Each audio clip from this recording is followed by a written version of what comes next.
হুম, এটা তো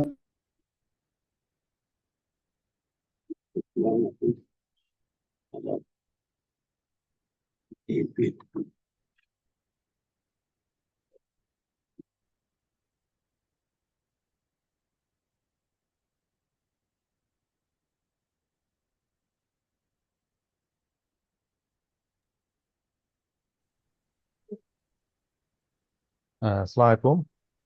আমি মোহাম্মদ ফাউজুল কবির, উপসচিব মন্ত্রিপরিষদ বিভাগ। আশা করি আমাকে শোনা যাচ্ছে। মন্ত্রণালয় থেকে কেউ কি জয়েন করেছেন আপনারা মন্ত্রণালয় থেকে? স্যার আসসালামু আলাইকুম স্যার। হ্যাঁ। স্যার আমি আমার ও সরি, আপনার অনেকে তো একটু, আমি নয়েজ হচ্ছিল, আমি একটু মিউট করে নিলাম। এখন একটু একজন বলেন যে মন্ত্রণালয় থেকে কে আছেন? আমি শাহ আলম মুকুল, উপসচিব, এপিএফ ফোকাল পয়েন্ট, ঢাকা টেলিযোগাযোগ বিভাগ। ও, আচ্ছা আচ্ছা। তাহলে আমি একটু শুরু করি যে আজকে আমাদের ট্রেনিং এর উদ্দেশ্যটা কি একটু আগে বলে নিই, তারপরে স্যার আপনাকেও আমি সুযোগ দিব কথা বলার।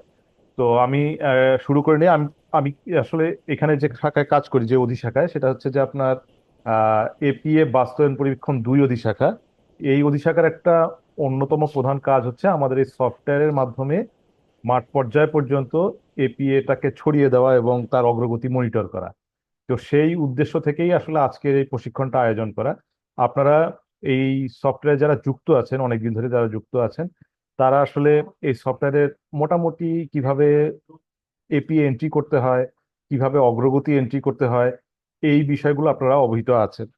কিন্তু কিছু ছোটখাটো বিষয় যেগুলো আসলে নিয়মিত দরকার হয় না, কিন্তু আপনাদের বিভিন্ন কাজে এটা মাঝে মধ্যে দরকার হয়ে পড়ে। এই ধরনের বিষয়গুলো আপনাদের অনেকের জানা নাই, এই জন্য আমরা আজকে এটা আপনাদেরকে অবহিত করতে চাই। এবং তার ফলে যেটা হবে, আপনাদের যে পারস্পরিক, আপনাদের যে এপিএ এর মধ্যে কিন্তু একটা পারস্পরিক বিষয় আছে। আপনি নিজে একা এপিএ করছেন না, আর একটা প্রতিষ্ঠানের সঙ্গে আপনি এপিএ চুক্তি স্বাক্ষর করছেন, বা আরেক আপনার ঊর্ধ্বতন কর্তৃপক্ষের সঙ্গে আপনি এপিএ চুক্তি স্বাক্ষর স্বাক্ষর করছেন। এই তাদের মধ্যে যে একটা পারস্পরিক সমন্বয় সফটওয়্যারের মাধ্যমে করতে হয়, সেই বিষয়গুলো আসলে আজকে আমি আয়োজন মানে আপনাদেরকে ব্যাখ্যা করতে চাই।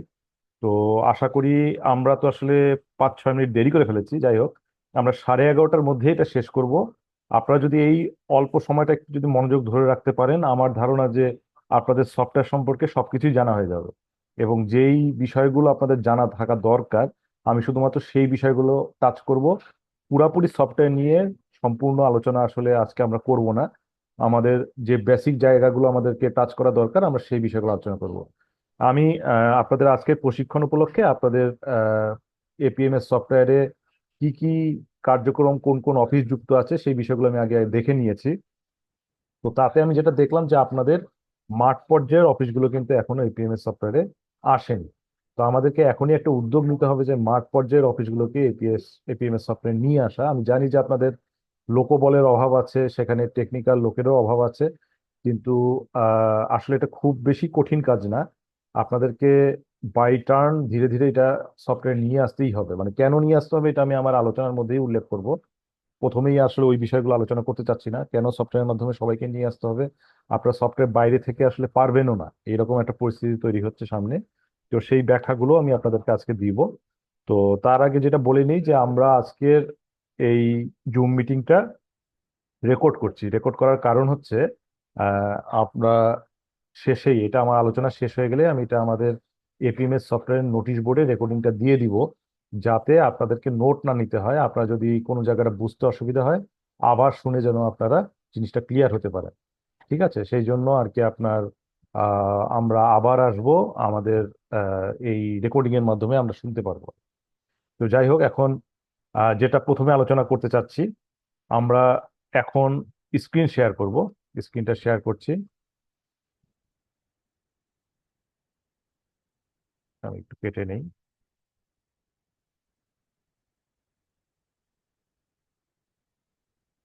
আমি এই মুহূর্তে লগ ইন করে আছি আপনাদের মন্ত্রণালয়ের যে অ্যাকাউন্টটা, সেই অ্যাকাউন্টে আমরা লগ ইন করে আছি। আরেকটা অ্যাকাউন্টে আমি লগ ইন করে আছি, সেটা হচ্ছে বাংলাদেশ ডাক বিভাগ। হ্যাঁ, তাদের অ্যাকাউন্টে আমি লগ ইন করে আছি। তো দুইটা অ্যাকাউন্টে লগ ইন করে আছি, এর মূল কারণ হচ্ছে আপনারা যেন নিজেরা বিশ্বাস করেন যে আপনাদের অ্যাকাউন্ট থেকেই সবকিছু করা সম্ভব। তার মানে আমাদের যে মূল কথা যে আমরা আপনাদের সফটওয়্যারে কিন্তু কি বলবো যে একটা সফটওয়্যারের মাধ্যমে বিকেন্দ্রীকরণ করা আছে, এটা অনেকের মধ্যে জানা নাই। হ্যাঁ, আমাদের দেখেছি আমরা যারা সফটওয়্যার ব্যবহারকারী, তারা হয়তো অনেকেই মনে করছেন যে আমি এপিএ তৈরি করছি এবং এপিএ এর অগ্রগতি দিচ্ছি, এটা ক্যাবিনেট কাছে যাচ্ছে, এরকম একটা ধারণা আপনারা পোষণ করছেন। এবং যদি এটাকে লক আনলক করতে হয়, এটা একমাত্র ক্যাবিনেটই পারে, এই ধরনের একটা মানে আপনাদের ধারণা কিন্তু অনেকের মধ্যে আছে। কিন্তু এই ধারণাটা ভুল। আসলে বিষয়টা কি? বিষয়টা হচ্ছে আমরা এপিএম এর সফটওয়্যার আসলে একটা প্ল্যাটফর্ম তৈরি করে দিয়েছি, যেমন নথি, ই নথি যেমন, সেরকম একটা প্ল্যাটফর্ম তৈরি করে দিয়েছি। এইটার ব্যবহারের দায় দায়িত্ব কিন্তু আপনারা এপিএ স্বাক্ষরকারী যে দুটি প্রতিষ্ঠান আছেন তারা, অর্থাৎ আপনার এপিএ এর সম্পূর্ণ কন্ট্রোল কিন্তু আপনার ঊর্ধ্বতন অফিসের কাছে দেওয়া আছে। ঠিক আছে, এই কন্ট্রোলগুলো ব্যবহারটা অনেকে শিখেননি বা অনেকে হয়তো জানা নেই। তো সেই কন্ট্রোলের জায়গাগুলো আমি আপনাদেরকে দেখিয়ে দিব।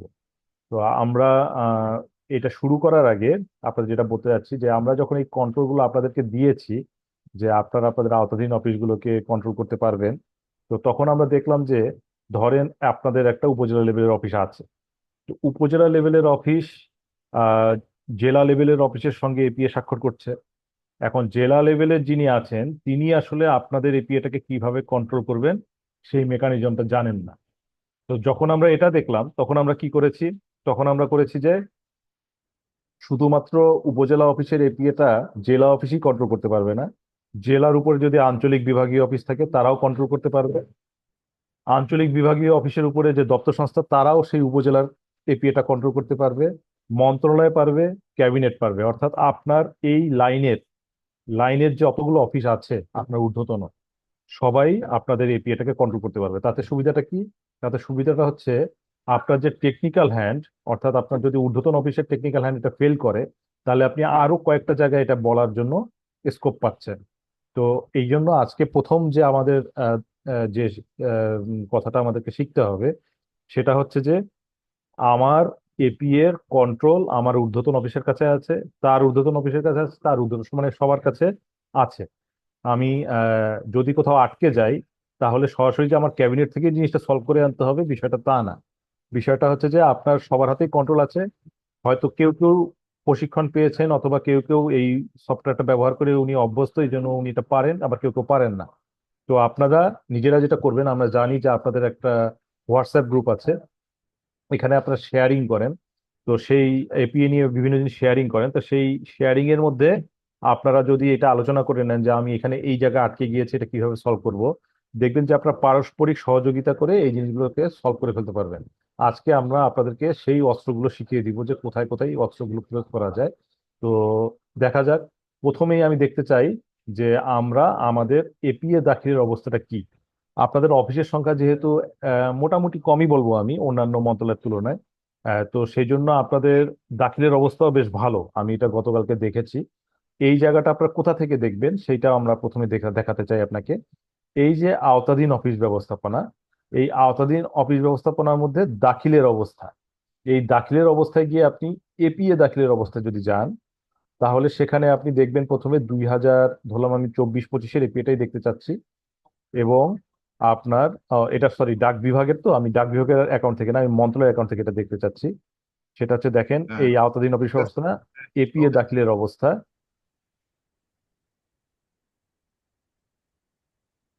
সরি, হ্যাঁ, এপিএ দাখিলের অবস্থা। এখানে গিয়ে 2024-25 আমি দেখতে চাচ্ছি যে আমাদের ডাক ও টেলিযোগাযোগ বিভাগের আওতায় যত দপ্তর সংস্থা আছে সবার দাখিলের সার্বিক চিত্রটা দেখতে চাচ্ছি।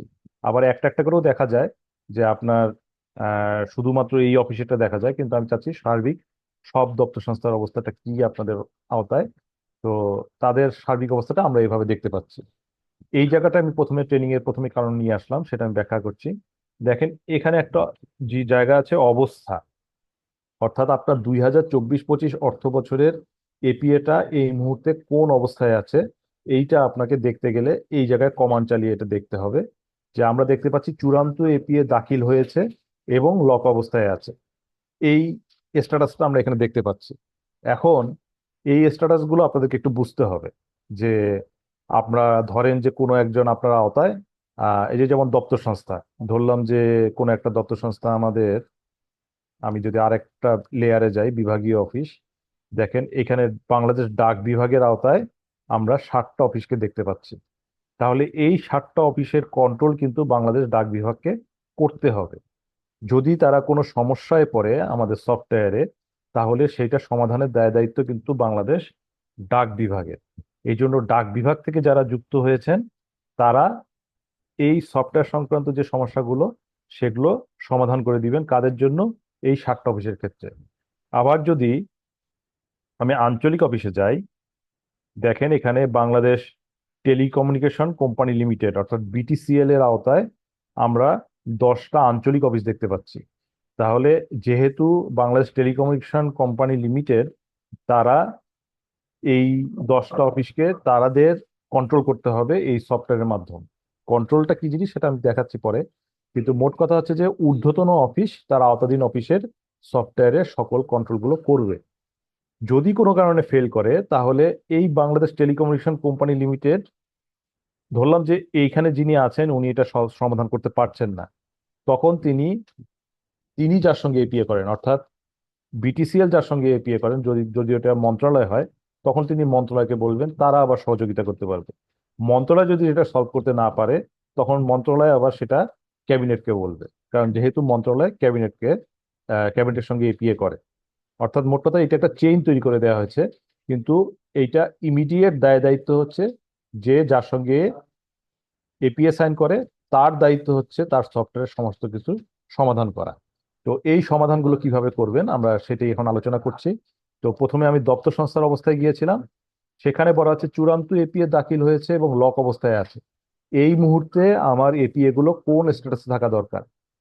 আসলে এই স্ট্যাটাসেই থাকা দরকার, যেটা চূড়ান্ত এপিএ দাখিল হয়ে গিয়েছে এবং লক অবস্থায় আছে। তাহলে এখন আমাদের আর কি কি স্ট্যাটাস আছে এটা আপনাদের একটু জানা দরকার। আমরা যখন ক্যাবিনেট থেকে এপিএ নির্দেশিকায় যে ক্যালেন্ডারটা আছে, সেই ক্যালেন্ডার অনুসারে যখন আমরা ওপেন করে দেই যে এখন থেকে আপনি খসড়া এপিএ এন্ট্রি দিতে পারবেন, ধরলাম যে সেটা এপ্রিল বা মে মাসের দিকে আমরা এটা ওপেন করে দিই, যখনই আমরা খসড়া দাখিলের জন্য ওপেন করে দেই, তখন থেকেই আপনাদের এই অবস্থাটা, এখানে যে অবস্থাটা আপনারা দেখতে পাচ্ছেন, সেই অবস্থাটা হয়ে যায় হচ্ছে প্রস্তুত করা হচ্ছে। অর্থাৎ যখনই ওপেন করে দিচ্ছি তখনই কিন্তু দেখাবে প্রস্তুত করা হচ্ছে। সেটা আপনি খসড়া এপিএ তে যদি কোনো কিছু এন্ট্রি না দেন, তাহলেও এটা আপনার দেখাবে প্রস্তুত করা হচ্ছে। আবার যদি আপনি পুরাটা পূরণ করে ফেলেন কিন্তু দাখিল না করেন, তাহলেও আপনাকে দেখাবে প্রস্তুত করা হচ্ছে। অর্থাৎ প্রস্তুত করা হচ্ছে অর্থ হচ্ছে আপনি এখন পর্যন্ত আপনার খসড়া দাখিল করা হয়নি। ঠিক আছে? খসড়া দাখিলের জন্য যখনই ওপেন করে দেওয়া হচ্ছে, এটা প্রস্তুত করা হচ্ছে আপনারা পাবেন। নর্মালি এই প্রস্তুত করা হচ্ছে স্ট্যাটাসে নিয়ে আসার দায় দায়িত্ব আসলে ক্যাবিনেটেরই। ক্যাবিনেট একবারে প্রথমেই আপনার এপিএটা দাখিল করার জন্য ওপেন করে দিচ্ছে ক্যালেন্ডার অনুসারে, তখন থেকে আপনার প্রস্তুত করা হচ্ছে স্ট্যাটাসটা দেখতে পারবেন। তো প্রস্তুত করা হচ্ছে স্ট্যাটাস আসার পরে, যখনই আপনি আপনার এপিএটা দাখিল করে দিবেন খসড়া এপিএ, তখনই আপনার স্ট্যাটাস দেখাবে যে খসড়া এপিএ দাখিল হয়েছে এবং লক অবস্থায় আছে। ঠিক আছে, আমি আপনাদেরকে যদি আমার অ্যাকাউন্ট থেকে অন্যান্য অফিসের কিছু স্ট্যাটাসটা দেখাই, তাহলে হয়তো আপনাদের কাছে একটু ক্লিয়ার হবে। আমি দেখাচ্ছি এপিএ দাখিলের, এটা আপনাদের অ্যাকাউন্ট না, আমাদের অ্যাকাউন্ট। একটু একটু কয়েকটা মেনুতে চেঞ্জ আছে, এই জন্য আপনার হয়তো একটু বুঝতে অসুবিধা হতে পারে। আমি ধরি যে কালকে জানি কাদের ট্রেনিং করলাম, উম, কালকে কাদের ট্রেনিং হলো রবিন? হ্যাঁ, ফারুক, আচ্ছা।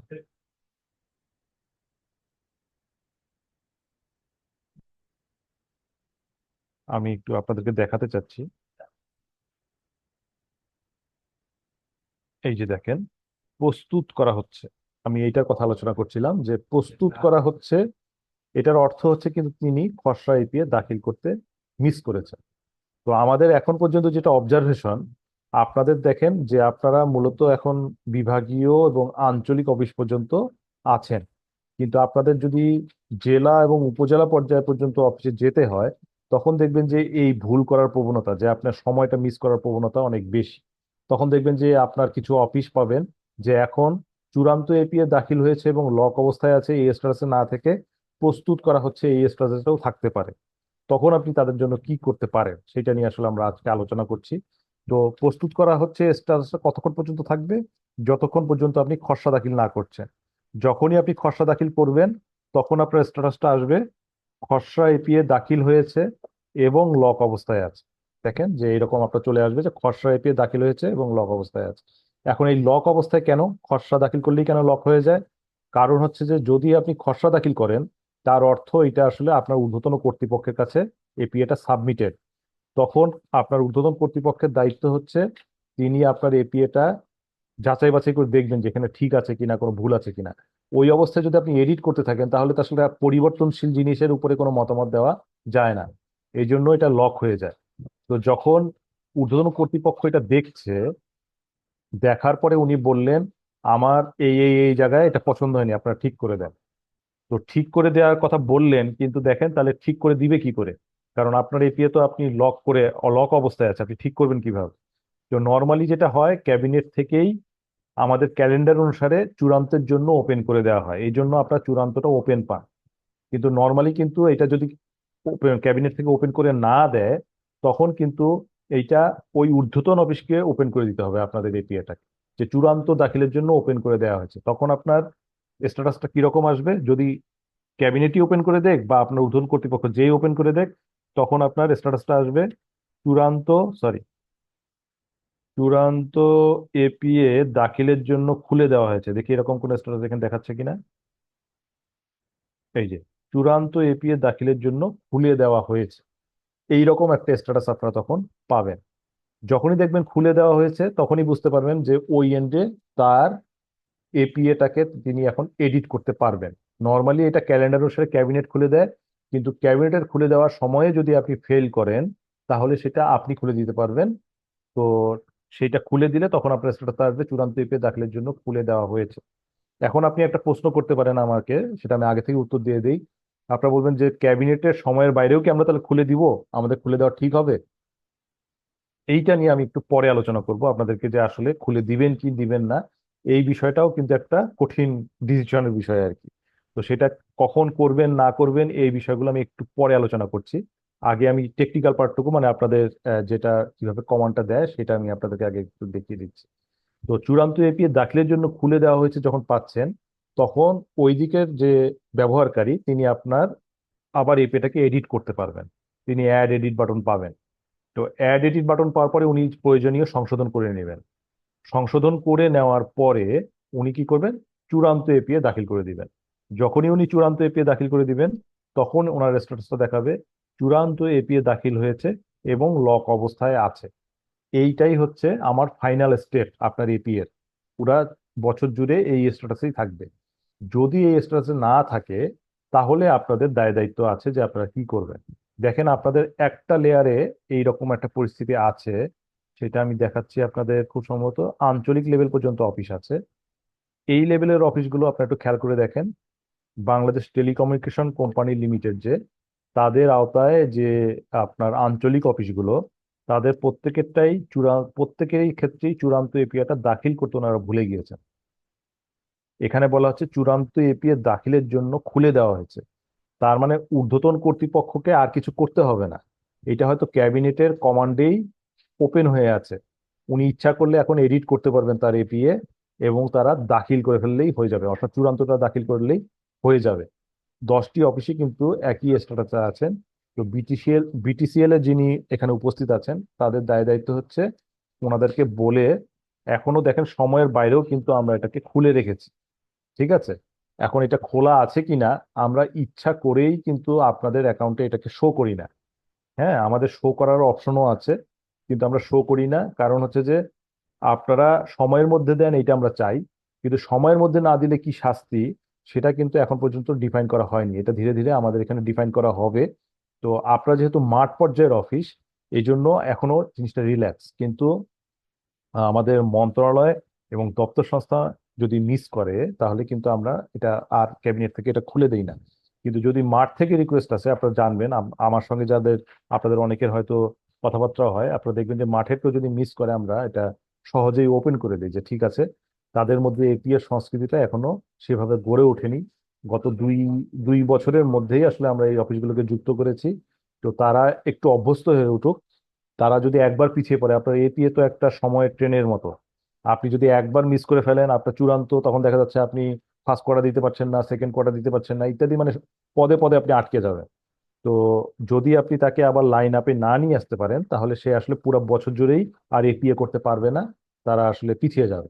তো এই জন্য আমাদের এখন পর্যন্ত নীতি হচ্ছে যে মাঠ পর্যায়ে যদি এরকম দু একটা মিস হয়ে যায় আমরা সহযোগিতা করার চেষ্টা করি, তবে সেটা তাদের অবহেলার পরিমাণ এবং গুরুত্বটা বুঝে আর কি। তো এই স্ট্র্যাটেজিটা আপনারাও নিতে পারেন আপনাদের যে অফিসগুলো। তো এই জন্য আপনারা অনেকেই হয়তো ভয়ে থাকেন যে আমরা আমাদের মাঠ পর্যায়ের অফিসগুলোকে এপিএ তে নিয়ে আসবো কিনা। আসলে আপনাদের এপিএ তে নিয়ে আসা দরকার। কেন নিয়ে আসা দরকার এটা এই স্টেজে এসে আমি আপনাদের সঙ্গে আলোচনা করতে চাই। আপনারা শুনেছেন জুমে একটা সমস্যা হচ্ছে যে এক পক্ষ খালি বলেই যায় আরেক পক্ষ শুনে যায়। তো আপনারা যদি কখনো মনোযোগ হারিয়ে ফেলেন বা আপনাদের যদি কোনো যে কোনো স্টেজে মনে হয় যে না আমার এখন একটা প্রশ্ন করা দরকার, এই প্রশ্নটা আমি বুঝি নাই অথবা আমার বক্তব্য বুঝেন নাই, সেক্ষেত্রে অবশ্যই আমাকে প্রশ্ন করতে পারেন। ঠিক আছে, আপনারা যে কোনো স্টেজে আমাকে আটকাতে পারেন। আমরা আর হয়তো 1 ঘন্টা আলোচনা করব, তো আপনারা যে কোনো স্টেজে আমাকে আটকে প্রশ্ন করতে পারেন আর কি। তো ফাওয়াজ্জেল, আমি কি এই পর্যায়ে কোনো একটু অবজারভেশন হ্যাঁ দিতে স্যার, পারি? স্যার অবশ্যই স্যার, অবশ্যই স্যার, প্লিজ স্যার। আচ্ছা। আহ, আপনি কি ইয়ের সাথে আজিজের সাথে কাজ করেন না? স্যার আমি আজিজ স্যারের সঙ্গে কাজ করি স্যার। ওকে।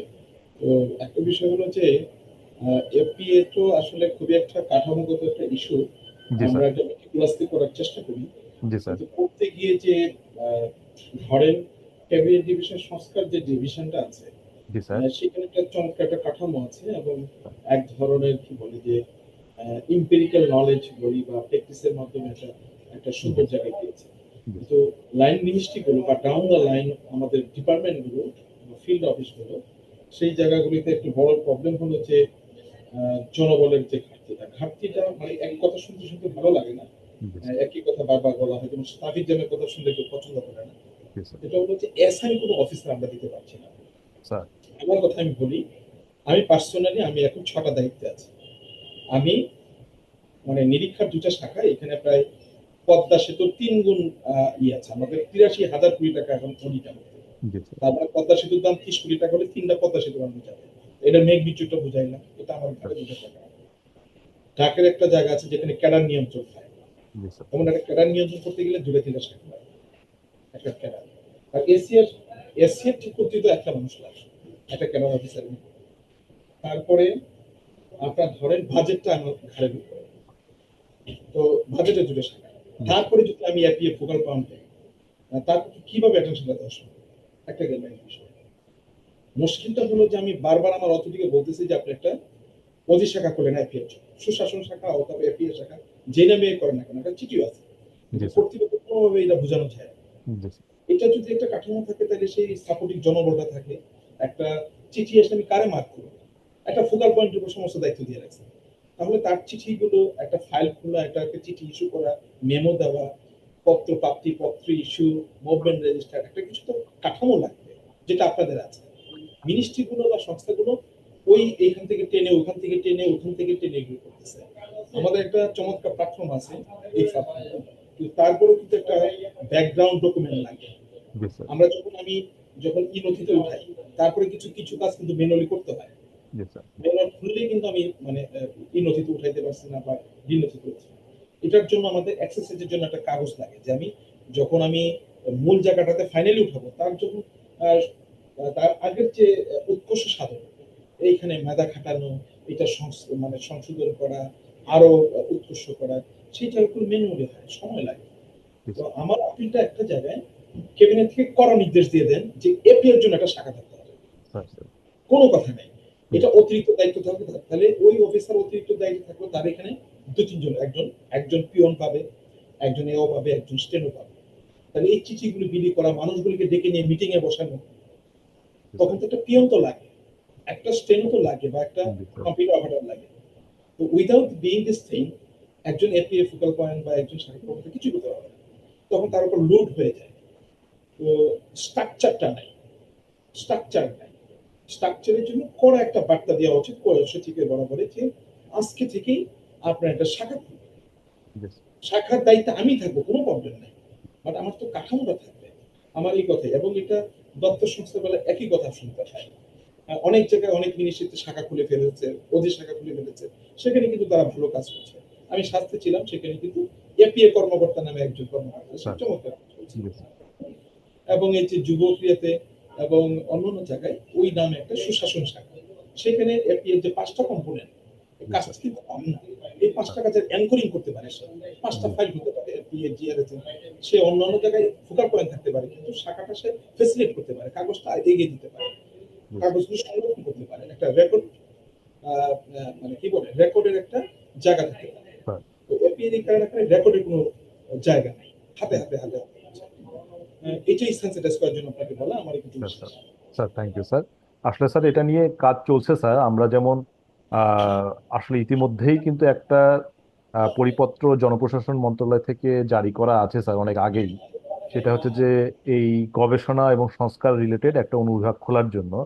কিন্তু স্যার এখানে কয়েকটা ক্যাটাগরি করা আছে যে মন্ত্রণালয়গুলো কোন ক্যাটাগরিতে থাকলে কয়জনের কি করতে পারবে, কোথাও কোথাও একটা অতিরিক্ত দায়িত্ব দিয়ে করতে হয়। তো এই সব সমস্যার কারণে স্যার অনেকে এটা, অনেক মন্ত্রণালয় এখন এটা করতে পারেন। তো এইটা নিয়ে আমরা কাজ করছি স্যার। এখানে অর্থ বিভাগের সঙ্গেও আমাদের বসতে হয়, জনপ্রশাসনের সঙ্গে বসতে হয়। এটা একটা প্রসেসের মধ্যে আছে স্যার। এখানে অনেকগুলো ব্যাখ্যা লাগে। যেমন স্যার এপিএ তো আসলে আলাদা কোনো কাজ না, মূলত অন্য মানে কাজগুলোর একটা অগ্রগতিমূলক রিপোর্ট তৈরি করাটাই আসলে এপিএ তে মূল কাজ। তো এইটার ব্যাখ্যায় অনেকে বলেন আর কি, কিন্তু আসলে এখন যে পরিমাণ এপিএ এর ফোকাসড কাজগুলো বেড়েছে, তো তাতে আসলে আলাদা অনুভাগ দরকার হয়, এটা সত্য। তো সেইটা নিয়ে আমরা কাজ করছি স্যার। হয়তো একটু সময় লাগবে। আমাদের জনপ্রশাসন মন্ত্রণালয় এবং অর্থ বিভাগের সঙ্গে এই বিষয়ে কয়েকবার মিটিং হয়েছে, আমাদের ন্যাশনাল কমিটিরও স্যার এই বিষয়টা আলোচনা হয়েছে। তো সেখানে কিছুটা পজিটিভ সিগন্যালই পাওয়া গিয়েছে। তো অচিরেই হয়তো স্যার আপনারা এটা প্রতিফলন পাবেন আর কি, সামনে দেখতে পাবেন। আরেকটা বিষয় স্যার, আমাদের এপিএম এর সফটওয়্যারে আসলে কেন আমরা সবাইকে নিয়ে আসতে যাচ্ছি সেটা নিয়ে একটু ব্যাখ্যা দিই। সেটা হচ্ছে স্যার, আমাদের যদি সবাই সফটওয়্যার যুক্ত না থাকে, তাহলে আমাদের যেটা সমস্যা যে আমরা আমাদের এপিএ গুলোকে খুব অল্প সময়ের মধ্যে অ্যানালাইসিস করতে পারছি না। ধরেন স্যার, আমাদের এপিএমএস যে নতুন সফটওয়্যারটা তৈরি করা হয়েছে, এটা আপনার খুব সম্ভবত আগামী মাসেই আমরা এটাকে রেডি করে আপনাদের মন্ত্রণালয়ে দিয়ে দিতে পারবো স্যার। সেই নতুন সফটওয়্যারে যেটা করা হচ্ছে, আমার পুরা বাংলাদেশের অফিসগুলো তো এপিএ করছে। সেখানে প্রত্যেক অফিসের মূল এবং প্রধান কাজগুলো এপিএ তে চলে আসছে। এখন সেই মূল কাজগুলোকে নিয়ে আমরা বিআই টুলস দিয়ে অ্যানালাইসিস করতে পারবো স্যার, যে আমরা কত সালের মধ্যে আমার কতটুক কাজ করা, আমার অষ্টম পঞ্চবার্ষিক পরিকল্পনার মধ্যে যতটুক টার্গেট দেওয়া আছে, আমরা যে গতিতে চাচ্ছি সেই গতিতে আমরা শেষ করতে পারবো কিনা, নাকি আমাদেরকে স্পিড আরো বাড়াতে হবে। আপনি ইচ্ছা মতো টার্গেট দিলে হবে না। আমাদের সফটওয়্যার এটাকে অ্যানালাইসিস করবে গত 5 বছর ধরে আপনাদের ট্রেন্ডটা কি, আপনাদের বাজেটটা কত, সেই অ্যানালাইসিস গুলো করবে আমাদের সফটওয়্যার। তো এরকম একটা মানে এআই ক্ষমতা সম্পন্ন সফটওয়্যার আমরা তৈরি করে ফেলেছি। এখন যদি মাঠের এপিএ গুলো এখানে না থাকে, যদি হার্ড কপিতে থাকে, তাহলে আমার এই সফটওয়্যার গুলো কিন্তু কাজ করবে না। তো এই জন্য আমরা খুব দ্রুত চাচ্ছি যে আমাদের সকল অফিস যেন এপিএমএস সফটওয়্যার চলে আসে। আরেকটা বিষয় আপনারা জানেন স্যার, সরকারি কর্মচারী আইন 2018-তে কিন্তু ব্যক্তিগত মূল্যায়ন এবং প্রাতিষ্ঠানিক মূল্যায়নের কথা বলা হচ্ছে। তো তার এই আইনে যখন এটা চলে এসেছে স্যার, তার পরপরই কিন্তু আমরা এই এতগুলো অফিসকে একসাথে এই সফটওয়্যার নিয়ে আসছি। আমাদের এই সফটওয়্যারটা 2015 সালে তৈরি করা। তো এটা ওই সময় কিন্তু এই 15,000 অফিসকে এটা অ্যাকোমোডেট করার মতো এভাবে তৈরি করা হয়নি। তখন আসলে চিন্তা করা হয়েছিল মন্ত্রণালয় দপ্তর সংস্থা এই পর্যন্ত হয়তো আমরা আগাবো। কিন্তু এই যে এতগুলো অফিসকে, এই জন্য মাঝে মধ্যে আমাদের এই সফটওয়্যারটা লোডেড হয়ে যাচ্ছে। আপনারা দেখেন যে কাজ করতে গিয়ে বিশেষ করে যখন আপনার মূল্যায়নের সময়টা আসছে অথবা এপি তৈরির সময়টা আসছে, অনেক ক্ষেত্রে আমাদের এই সফটওয়্যারটা স্লো হয়ে যাচ্ছে। তো আমরা এই সমস্যাগুলো সমাধান করার চেষ্টা করছি। আমাদের নতুন সফটওয়্যার চলে আসবে, সেটা যেমন সলভ হয়ে যাবে, আবার এই পুরান সফটওয়্যারটাও কিন্তু আমরা খুব সহসাই উঠিয়ে দিব না। আমাদের মাঠ পর্যায়ে যেহেতু এটা এখন অভ্যস্ত হচ্ছে, মাঠ পর্যায়ে এটা ব্যবহার করতে করতে আমাদের এই দুইটার যে ডেটাবেজ হবে, সেই ডেটাবেজ কিন্তু পরস্পর কম্পাটিবল হবে। তো যার ফলে আপনি যখন ওখানে এন্ট্রি দিবেন, এই জিনিসগুলো আমাদের এই সফটওয়্যার নিয়ে আসা হবে আমাদের নতুন সফটওয়্যারে। তো এই সব কথা চিন্তা ভাবনা করে আমরা আসলে একটা কি বলবো যে যুগ সন্ধিক্ষণে অবস্থায় আছে। এখন যতক্ষণ পর্যন্ত না আমরা সবাইকে ধীরে ধীরে ধীরে ধীরে নতুন সফটওয়্যার নিয়ে না আসতে পারছি।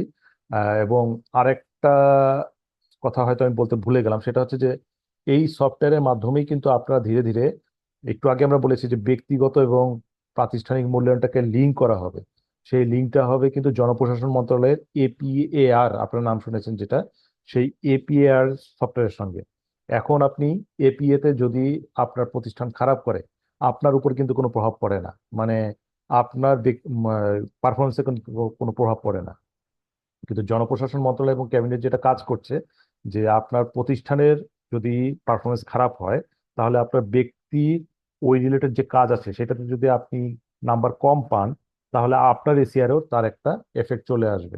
তো এই লিঙ্কটাও কিন্তু আমরা প্রায় করে ফেলেছি, এটাও প্রায় শেষের পথেই আর কি। তো এই কাজগুলো যদি আপনার আগে থেকে সম্পন্ন করা না থাকে, আপনার যদি সফটওয়্যার না থাকেন, তখন ওই অফিসের যে এসিআর গুলো হবে বা এপিআর গুলো হবে, সেগুলো কিভাবে অ্যানালাইসিস করা হবে? তখন তো ম্যানুয়ালি অ্যানালাইসিস করা একটা বড় কঠিন কাজ হয়ে যায়। তো এই সব কথা বিবেচনা করে আমরা আপনাদেরকে বারবার বলছি যে আপনাদের মাঠ পর্যায়ের অফিসগুলোকেও আমাদের এই সফটওয়্যার নিয়ে আসেন খুব দ্রুত আর কি। তো যাই হোক, এই ছিল আলোচনা। আমি আবার চলে যাই আমার সফটওয়্যার ট্রেনিং এর অংশে। এখানে আমি যেটা দেখাতে চাচ্ছিলাম, আপনাদেরকে কয়েকটা স্ট্যাটাস আমরা দেখিয়েছি, যে আপনি যদি খসড়া অবস্থায় থাকেন তাহলে এটা কিভাবে ওপেন করে দিবেন, চূড়ান্ত অবস্থায় থাকলে আপনি কিভাবে ওপেন করে দিবেন, সেই বিষয়গুলো আমরা আলোচনা করেছি, কিন্তু আমরা দেখাইনি। তো সেটা আমি এখন আপনাদেরকে দেখাবো, যে আওতাধীন অফিস ব্যবস্থাপনার মধ্যে এপিএ দাখিলের সময় নির্ধারণ, এই জায়গাটা গিয়ে আপনাকে কাজ করতে হবে। সেটা হচ্ছে, ধরলাম দেখেন আমি কিন্তু আপনাদের মন্ত্রণালয়ের অ্যাকাউন্টে আছি, একইভাবে আপনাদের ডাক বিভাগের অ্যাকাউন্টেও কিন্তু এই মেনুটা দেওয়া আছে। হ্যাঁ, এই আওতাধীন অফিস ব্যবস্থাপনা এপিএ দাখিলের সময় নির্ধারণ, এখানে গিয়ে আপনারা সময়টা নির্ধারণ করে দিতে পারবেন। তো সময়টা কিভাবে নির্ধারণ করে দিতে হয়, ধরলাম যে 2024-25 অর্থ বছরের আমি চূড়ান্ত এপিএটা ওপেন করে দিতে চাই। এই চূড়ান্ত এপিএ দিলাম। ধরলাম যে আমি কোন একটা দপ্তর সংস্থার এপিএটাকে ওপেন করে দিতে চাই। এই দপ্তর সংস্থা সিলেক্ট করলাম, করার পরে ইন্ডিভিজুয়াল যদি একটা অফিসকে ওপেন করতে চাই, তাহলে আপনি এই যে বাংলাদেশ, আমি ধরলাম যে এই বাংলাদেশ টেলিকমিউনিকেশন কোম্পানি লিমিটেড, এই অফিসটাকে সিলেক্ট করে আমি উন্মুক্ত করে দিতে চাই। উন্মুক্ত কিভাবে, কতদিনের জন্য? আজকে থেকে শুরু করে আগামীকালকে পর্যন্ত। এটা যদি সেট করি তাহলে তার চূড়ান্ত এপিএটা ওপেন হয়ে যাবে। কিন্তু এখানে কিছু কথা আছে। এই যে আপনি ওপেন করে দিচ্ছেন, এই ওপেনের আগেও কিন্তু একটা অপশন আছে, সেটা হচ্ছে যখন আপনি এপিএটা দাখিল করেন, তখন দেখেন যে আপনি যে ধরলাম খসড়া এপিএ দাখিল করছেন অথবা চূড়ান্ত এপিএ দাখিল করছেন, সেই জায়গায় একটা সম্পাদনার জন্য অনুরোধ করুন একটা বাটন আছে। আপনারা যদি এই সম্পাদনার জন্য অনুরোধ করেন, তাহলে কিন্তু আপনার ঊর্ধ্বতন কর্তৃপক্ষের কাছে, এটা কিন্তু একাধিক অফিসে যাবে না, শুধুমাত্র আপনারা যার সঙ্গে এপিএটা সাইন করেন সেই অফিসের কাছে যাবে। এই সম্পাদনার রিকোয়েস্টে গিয়ে আপনি যদি সেন্ড রিকোয়েস্ট দেন, এখানে গিয়ে আপনাকে লিখতে হবে যে আপনি কেন সংশোধন চাচ্ছেন, তার ব্যাখ্যাটা এখানে লিখতে হবে। লিখে যদি সেন্ড করেন, তাহলে এটা ঊর্ধ্বতন কর্তৃপক্ষের কাছে চলে যায়। কিভাবে যায় আমি একটু চেহারাটা আপনাদেরকে দেখাই। এই ধরেন এপিএ সম্পাদনার জন্য প্রাপ্ত অনুরোধ, এই জায়গায় গিয়ে আপনি অনুরোধগুলো দেখতে পারবেন। এখানে দেখেন এই যে একটা আনলক আইকন আছে, আর একটা আছে আপনার ক্রস আইকন। আনলক যদি দেন তাহলে এটা ওপেন হয়ে যাবে, আর ক্রস দিলে এটা খারিজ হয়ে যাবে, মানে আপনি তার আবেদনটাকে অ্যাকসেপ্ট করলেন না। এই যে দেখেন খারিজ করার পরে এটা খারিজ এরকম লাল কালিতে দেখায়, এবং আপনি যদি এটাকে আনলক করে দেন তখন এটা অনুমোদিত দেখায়, এবং অনুমোদিত মানেই হচ্ছে আপনি এটা ওপেন করে দিয়েছেন। এখানে হিস্ট্রি আকারে সেটা জমা থাকে, যে দেখেন আমরা যতগুলো ওপেন করেছি 11 মাস পূর্বে, 9 মাস পূর্বে, এগুলো এখানে দেখাচ্ছে যে কোনটা খারিজ হয়েছে কোনটা অনুমোদিত হয়েছে। এই দুই বাটনের মধ্যে এটা থাকে। কিন্তু এখানে একটা কথা আছে, সেই কথাগুলো একটু খেয়াল করেন। যে আপনি এপিএ খসড়া দাখিল করার পরে যদি দেখেন আপনার এপিএ তে ভুল আছে, তাহলে আপনি সম্পাদনার জন্য রিকোয়েস্ট করতে পারবেন দুইবার। অর্থাৎ একবার ভুল দেখার পরে আপনি সম্পাদনার জন্য রিকোয়েস্ট করলেন, ঊর্ধ্বতন কর্তৃপক্ষ আপনাকে ওপেন করে দিল, তখন একবার শেষ। আবার যদি আপনি দাখিল করেন, দাখিল করার পর যদি আবার ভুল পান, তাহলে আবার আপনি সম্পাদনের রিকোয়েস্ট করতে পারবেন।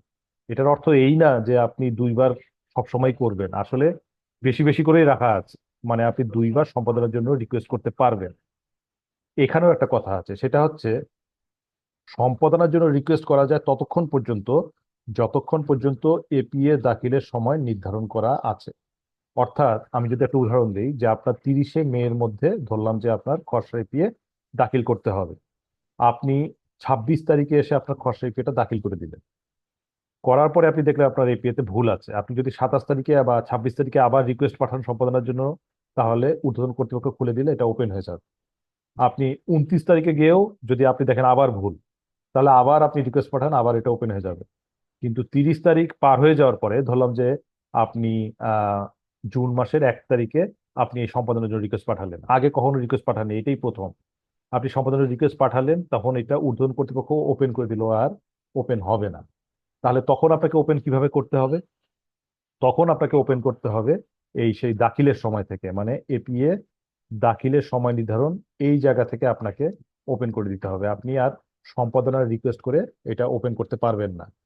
আর একটা বিষয় আপনাকে বলি, যে খসড়া এপিএ যখন দাখিল হয়ে যায় আমাদের সফটওয়্যারে একবার, তখন সেই এপিএ এর ফ্ল্যাগটা অন হয়ে যায়। অর্থাৎ আপনি খসড়া এপিএ, এটা খসড়া এপিএ দাখিল হয়ে গেছে, এটা একবার হয়ে গেলে আর কখনো এটাকে আপনি পূর্বের স্ট্যাটাসে ফিরিয়ে নিতে পারবেন না। অর্থাৎ খসড়া এপিএ দাখিল হয়েছে, এটা ওয়ান হয়ে যায়, তার মানে আপনার এটা দাখিল হয়ে গেছে, এটাকে আর দাখিল হয়নি এই স্ট্যাটাসে আপনি আর ফিরিয়ে নিতে পারবেন না। তো যার ফলে আপনাকে যেটা করতে হবে, খসড়া এপিএ যদি কারো দাখিল হয়ে যায়, তাহলে আপনাকে তার চূড়ান্ত এপিএ ওপেন করে দিতে হবে। আপনি আর খসড়া ওপেন করে দিতে পারবেন না। ঠিক আছে, তখন আপনাকে চূড়ান্তটা কিভাবে ওপেন করে দিতে হবে? এই 2024-25 অর্থ বছরের এই যে চূড়ান্ত, আপনার ধরলাম যে কোন একটা পার্টিকুলার অফিস, আপনি যদি এখানে কোনো অফিস সিলেক্ট না করেন, তাহলে আপনি যে অর্গানোগ্রামটা সিলেক্ট করেছেন সেই অর্গানোগ্রামের সকল অফিস এক কমান্ডে ওপেন হয়ে যাবে। আর যদি একটা অফিসকে আপনি সিলেক্ট করেন, তাহলে পার্টিকুলারলি সেই অফিসটা ওপেন হবে।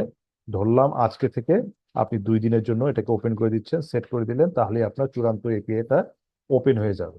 অর্থাৎ খসড়া এপিএ দাখিল হয়ে গেলে এবং সময় অতিক্রান্ত হয়ে গেলে, যখন আর আপনি সম্পাদনার জন্য রিকোয়েস্ট করতে পারছেন না, তখন আপনার ঊর্ধ্বতন কর্তৃপক্ষকে বলতে হবে আপনি একটু চূড়ান্তটা ওপেন করে দেন। এখন চূড়ান্ত ওপেন করে দিলে যেটা হবে, আপনি আপনার এন্ডে এডিট করতে পারবেন। এডিট করার পরে আপনি যদি এটাকে সেভ করে রাখেন, তাহলে ঊর্ধ্বতন কর্তৃপক্ষ আপনার এডিট করা অংশটাই দেখতে পাবে, আগেরটা আর দেখতে পাবে না। ঠিক আছে, তার মানে আপনার কিন্তু পারপোজ ঠিকই সার্ভ হচ্ছে। যতক্ষণ না পর্যন্ত আপনি আবার আপনার চূড়ান্ত এপিএটা দাখিল করে দিচ্ছেন, ততক্ষণ পর্যন্ত আর এপিএটা লক হবে না। যখনই আপনি দাখিল করে দিবেন, তখন আপনার এপিএটা আবার লক হয়ে যাবে। ঠিক আছে, তো এইটা ছিল আসলে আমাদের ফ্লোটা, মানে আপনার এপি এর কেউ যদি এপিএটা লক আনলক করতে চায়, সেটা আপনি কিভাবে করবেন? আপনাকে প্রথমে স্ট্যাটাসটা দেখে নিতে হচ্ছে এবং সেই অনুসারে কমান্ড চালাতে হচ্ছে। তো এই অংশটুকু যেটা আলোচনা করলাম, সেইখানে আপনাদের কোনো প্রশ্ন আছে কিনা, বা আর কোনো প্রশ্ন কারো আছে কিনা বুঝতে? স্যার আমি একটু বলতে চাই স্যার। হ্যাঁ আমি জি। হ্যাঁ জাকির হোসেন, প্রথম ডাক্তারি যোগাযোগ বিভাগ স্যার। হ্যাঁ জি। স্যার আমাদের পূর্বে কয়েকটি বিষয়ে যেগুলো আমরা সম্পাদনের জন্য অনুরোধ পেয়েছি স্যার, জি। সেখান থেকে দু একবার এমন হয়েছে স্যার, আমরা সেটা ওপেন করে দিয়েছি হুম, এবং উইদিন টাইম লিমিটের মধ্যে। হুম, কিন্তু দেখা গেছে এটা ওনার কাছে গেছে, কিন্তু উনি আর সেখানে কোনো কাজ করতে পারছেন না। দু একবার এমন সমস্যা হয়েছে স্যার। জি। এটা কেন হচ্ছে স্যার, একটু জানতে হ্যাঁ, চাই। এটা একটু আমি আলোচনা করছি। আচ্ছা, এখন এই যে আপনার লক আনলকের ব্যাপারটা আমরা বুঝিয়ে দিলাম, এইটা অনেকেই আমাদের কাছে আবার ফোন করে বলেন যে আমি কমান্ড দিয়েছি কিন্তু কাজ করছে না। এখন কাজ করছে না আসলে কয়েকটা কারণ থাকতে পারে, যে কারণগুলো আমি আপনাদের সঙ্গে একটু শেয়ার করলে আপনারা বুঝতে পারবেন। তো একটু আগে আমরা বলেছি, ধরেন কেউ একজন খসড়া দাখিল করে ফেলেছে, সময় অতিক্রান্ত হয়ে গিয়েছে, এখন উনি আবার যদি খসড়া ওপেন করে দেন, তাহলে কিন্তু সেটা কাজ করবে না। আমি বললাম যে আপনাদেরকে চূড়ান্ত ওপেন করে দিতে হবে, কারণ খসড়া একবার দাখিল হয়ে গেলে তাকে আর আনলক করা যায় না। তবে সম্পাদনার রিকোয়েস্ট 2বার করা যায় যদি সময় বাকি থাকে। এইটা একটা বিষয়। দ্বিতীয় বিষয় হচ্ছে, দেখেন যে আপনি যে কমান্ডটা এক্সিকিউট করছেন, এই কমান্ডটা এক্সিকিউট করার পরে আমাদের এই সফটওয়্যারে, যেটা বললাম 2015 সালে তৈরি করা, এখানে অনেক ক্ষেত্রে লোড অনেক বেড়ে যায়। লোড বেড়ে গিয়ে দেখা যাচ্ছে যে আপনি ওই যে সময় কমান্ডটা দিয়েছেন, হয়তো আরো 30-40টা অফিসও কমান্ডটা দিতে পারে। আবার কোনো কোনো ক্ষেত্রে দেখা যাচ্ছে ওই সময় মাত্র 1-2টা অফিস কমান্ড দিয়েছে। তো এখানে এই একই কমান্ড একসাথে সবগুলো এক্সিকিউট হয় না। আমাদের এখানে সফটওয়্যারটা এইভাবে করা যে এটা ব্যাচ করা থাকে, যারটা আগে একটা একটা একটা করে কমান্ড এক্সিকিউট করে। তো যাতে সমস্যাটা যেটা হচ্ছে, আপনার 30 সেকেন্ডের মধ্যেও আমরা দেখেছি যে কমান্ডটা আপনার এক্সিকিউট হয়ে যায়। আবার কারো কারো ক্ষেত্রে 7 মিনিট, 7.5 মিনিটও আমরা লাগতে দেখেছি। তো অর্থাৎ আপনি যখন আপনার অধস্তন অফিস আপনাকে ফোন করে অনুরোধ করবে যে আমারটা একটু আনলক করে দেন, সেক্ষেত্রে যদি আপনি আনলক করে দেন, তাহলে তাকে বলবেন আপনি 10 মিনিট পরে চেক করে। ঠিক আছে, কমান্ড দেওয়ার সঙ্গে সঙ্গে বলবেন না, বলবেন 10 মিনিট পরে। এইটা একটা বিষয়। আর একটা বিষয় হচ্ছে, ধরেন আপনি যখন সফটওয়্যার লগ ইন করছেন, ঠিক আছে, লগ ইন করার সময় আমাদের ফিচারগুলো লোড হয়। অর্থাৎ ধরেন আমি এই যে ডাক ও টেলিযোগাযোগ বিভাগ, এই অ্যাকাউন্টে আমি এখন লগ ইন করবো। এই লগ ইন করার সময় সে চেক করে যে আমার ঊর্ধ্বতন কর্তৃপক্ষ কি আমাকে কি কমান্ডে রেখেছে, আমার এপিএ কি এখন লক থাকবে নাকি আনলক থাকবে, আমার অগ্রগতি প্রতিবেদন কি লক থাকবে নাকি আনলক থাকবে। তো তখন কি করতে হবে, তখন বিষয়টা হচ্ছে যে আপনি ধরেন আপনার সফটওয়্যার লগ ইন করে আছে, তো আপনি যখন লগ ইন করলেন তারপরে আপনার ঊর্ধ্বতন কর্তৃপক্ষ আপনার কমান্ড এক্সিকিউট করলো, কিন্তু লগ ইন যেহেতু আপনি আগে করে ফেলেছেন আপনার কিন্তু ফিচারগুলো লোড হয়ে আছে আগে। তো এক্ষেত্রে আপনাকে কি করতে হবে, নতুন ফিচারটা অর্থাৎ আপনি লগ ইন করেছিলেন ওই সময় ছিল লক, এরপরে ঊর্ধ্বতন কর্তৃপক্ষ কমান্ড এক্সিকিউট করলো, এরপরে আপনার দায়িত্ব হচ্ছে তাহলে আবার আপনি লগ আউট করেন, করে আবার লগ ইন করেন, যখন আবার লগ ইন করবেন তখন কিন্তু আপনার লেটেস্ট ফিচারগুলো অর্থাৎ বলা হচ্ছে যে আপনি এখন আনলক, আপনার প্রতিবেদন এখন আনলক, সেইটা সহ আপনার এটা লগ ইন হবে। তার মানে আমাকে যখন আপনি আপনার আওতাধীন অফিসকে এই জিনিসটা রিকোয়েস্ট করবেন, মানে তখন আপনি বলে দিবেন আপনি 10 মিনিট পরে ট্রাই করেন, এবং আপনি যদি লগ ইন করে থাকেন তাহলে লগ আউট করে লগ ইন করবেন। এইটা একটা বিষয়। আরেকটা সমস্যা হচ্ছে যে ওই যে এপিএ আপনি যেটা বলেছেন সম্পাদনার জন্য রিকোয়েস্ট, এই সম্পাদনার জন্য রিকোয়েস্টের যদি সময়টা পার হয়ে যায় আপনার নির্ধারণের পার হয়ে যায়, তাহলে আমাদের এই অ্যাড এডিট বাটন আপনি পাবেন না, কিন্তু আবার দাখিলের জন্য সময় নির্ধারিত হয়নি এই মেসেজটা আপনাদেরকে দিবে। ঠিক আছে, তো এই জন্য এই কয়েকটা কনসেপ্টের ভুলের কারণে অনেক সময় মনে হয় যে আমার কমান্ডটা এক্সিকিউট হয়েছে কিন্তু আমার কাজ হচ্ছে না, তখন আর কি অনেক সময় রিকোয়েস্ট পাঠান। তো আমি আপনাদেরকে অনুরোধ করব যে আপনারা একটু যখনই আনলক করবেন তখন আপনার স্ট্যাটাসটা কি সেটা দেখে নেবেন, দেখে নেওয়ার পরে যদি দেখেন যে এটা ওপেন অবস্থায় আছে তখন ওই পক্ষকে বলবেন যে আপনি 10 মিনিট পরে লগ আউট করে লগ ইন করেন। এই কথাটা বললে আমার ধারণা যে আপনাদের যে সমস্যাগুলো এতদিন ধরে আপনারা ফেস করেছেন আর ফেস করবেন না। আর নতুন সফটওয়্যার আসলে হয়তো বা আপনাদেরকে এই 10 মিনিটটাও ওয়েট করতে হবে না, আর আপনাদের হয়তো নতুন ফিচার লোডের জন্য নতুন করে লগ ইনও করতে হবে না, এটা ইমিডিয়েটলি আপনারা অ্যাকশনটা পাবেন। আমরা এই সফটওয়্যারে সবকিছু করতে পারি নাই, কিন্তু আমরা পেরেছি যে আপনাদের অগ্রগতি প্রতিবেদন যদি এখন আমরা আনলক করে দিই আপনারা লগ ইন অবস্থায় থাকেন, তাহলে আপনার অটোমেটিক্যালি ওইটা দেখবেন যে আপনার লগ আউট করতে হয় না, লগ ইন করতে হয় না, আপনার আনলক হয়ে যায়। কিন্তু এপিএটাকে আনলক করার ক্ষেত্রে আমরা এটাকে এক্সিকিউট করতে পারিনি। এখানে যেহেতু এটা পুরান ভার্সনে তৈরি করা, এখানে অনেকগুলো ফিচার আসলে কাজ করছে না। তো এই আর কি এই সমস্যাগুলো আপনাদের হয় বলে আসলে আপনাদের এই মানে মনে হয় যে কমান্ডটা এক্সিকিউট করলাম কিন্তু কার্যকর হচ্ছে না কেন, এই সমস্যাটাগুলো আপনারা ফেস করেন। তো এই ছিল আমার এপিএ লক আনলক সংক্রান্ত প্রশ্ন এবং ব্যাখ্যা। এবার আরেকটা অংশ আপনাদেরকে আমি দেখাতে চাচ্ছি একইভাবে যে একটা প্রশ্ন ছিল হ্যাঁ, স্যার। হ্যাঁ, প্লিজ প্লিজ বলেন। হলো স্যার, যখন ওই এপিএ দাখিলের জন্য আমরা সময়টা এখানে ফিক্স করে দিব, এখানে দুটো বিষয় একটু আমার জানা ছিল। এর মধ্যে একটা হলো স্যার বাধ্যতামূলক উন্মুক্তকরণ, হ্যাঁ, এটা চেক মার্ক দেওয়ার বিষয়টা একটু স্যার একটু আমি জানতে চাই। এটাই আর করছি। দাখিলের জন্য উন্মুক্তকরণ একটা হলো স্যার বাই ডিফল্ট ওখানে সিলেক্ট করাই থাকে, আরেকটা হচ্ছে দাখিল বন্ধ করুন। হুম, এই দুটো স্যার আমাকে clear জি, হ্যাঁ, ওইটাই আমি আর কি আসলে নেক্সট বলতে চাচ্ছিলাম।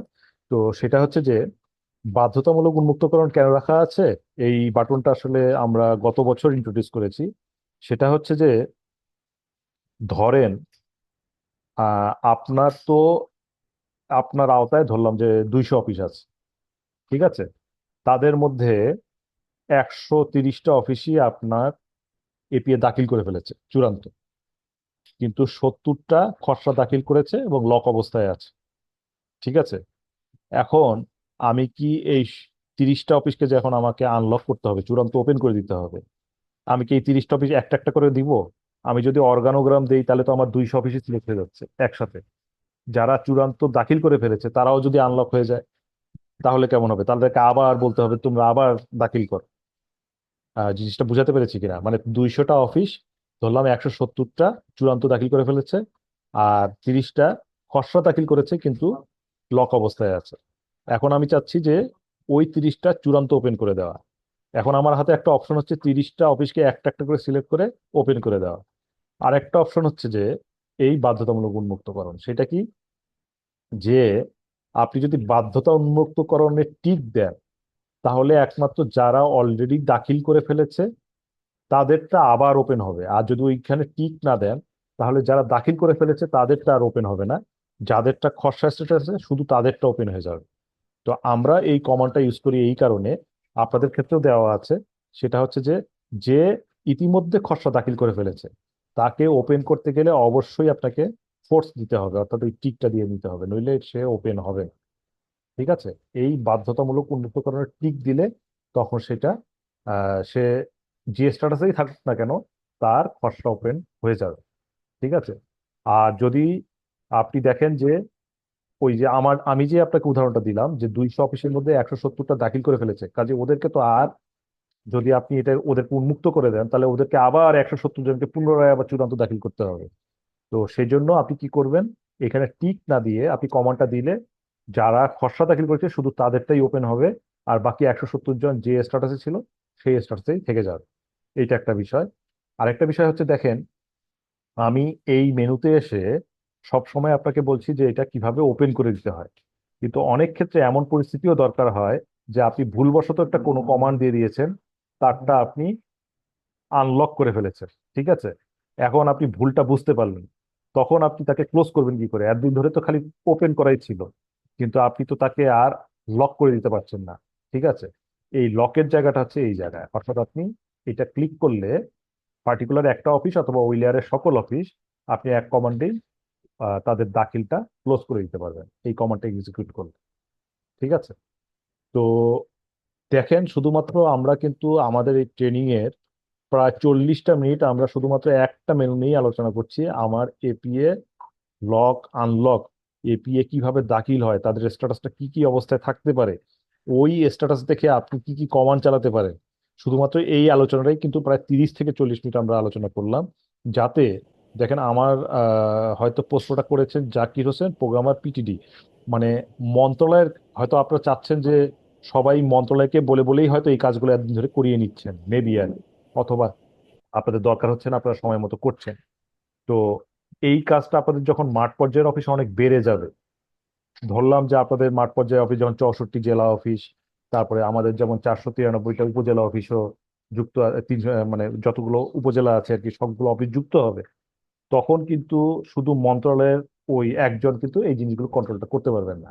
এই জন্যই আমরা করেছি কি, আপনার প্রত্যেকের অ্যাকাউন্টে আমরা কন্ট্রোলটা দিয়ে দিয়েছি, যেন যার সঙ্গে যার এপিএস আইন সেই লেভেলেই জিনিসগুলো সমাধান হয়ে যায়। যদিও এটা হ্যাঁ মন্ত্রণালয় করে দিতে পারবে, আপনার দপ্তর সংস্থাও করে দিতে পারবে, কিন্তু দায় দায়িত্বটা কিন্তু বর্তায় যার সঙ্গে যে এপিএ করছে। তো এই জন্য আজকে আপনারা যারা এখানে বিভাগীয় এবং আঞ্চলিক পর্যায়ে যারা অফিস যুক্ত আছেন, তারা এই জিনিসটাকে আত্মস্থ করাটা বেশি জরুরি। তারা এই জিনিসটা বুঝতে পারছেন কিনা এটা আসলে আমাদের আহ মানে মূল টার্গেট, যে আপনারা যেন এই জিনিসটাতে অভ্যস্ত হয়ে ওঠেন আর কি। তো আমরা এতক্ষণ পর্যন্ত দেখেছি এপিএ দাখিলের সময় নিয়ে আমরা কিভাবে কি করতে পারি। যদি কোনো প্রশ্ন থাকে আমাকে করবেন, আমি আগাচ্ছি, আহ যেহেতু সময় আমাদের কম। স্যার, হ্যাঁ আসসালামু প্লিজ। আলাইকুম। হ্যাঁ বলেন প্লিজ। স্যার, আমি শরীফ মোহাম্মদ সাইফুল্লাহ, ডাক অধিদপ্তর থেকে বলছি। স্যার, দাখিল বন্ধ করুন যে অপশনটা আছে স্যার, এটা যদি সিলেক্ট করা হয় তাহলে কি মানে যে সকল আহ, অধস্তন অফিস থেকে এখনো চূড়ান্ত এপিএটা সাবমিট করা হয়নি হুম। সেটা কি অটোমেটিক সাবমিটেড হয়ে যাবে, নাকি হচ্ছে তার সাবমিট করার অপশনটা বন্ধ হয়ে যাবে? না, সাবমিট করার অপশন বন্ধ হয়ে যাবে, মানে অটোমেটিক সাবমিট হয়ে গেলে, এটা ভালো একটা প্রশ্ন, অটোমেটিক সাবমিট হয়ে গেলে আমার কাছে আর রেকর্ড থাকছে না যে আসলে কে ফেল করলো। ঠিক আছে? এই জন্য আমরা অটোমেটিক সাবমিট আসলে রাখিনি, তার স্ট্যাটাসটা থেকে যাবে যে সে আহ দাখিল করে নাই, কিন্তু তারটা লক অবস্থায় আছে, এই অবস্থায় চলে যাবে। ঠিক আছে?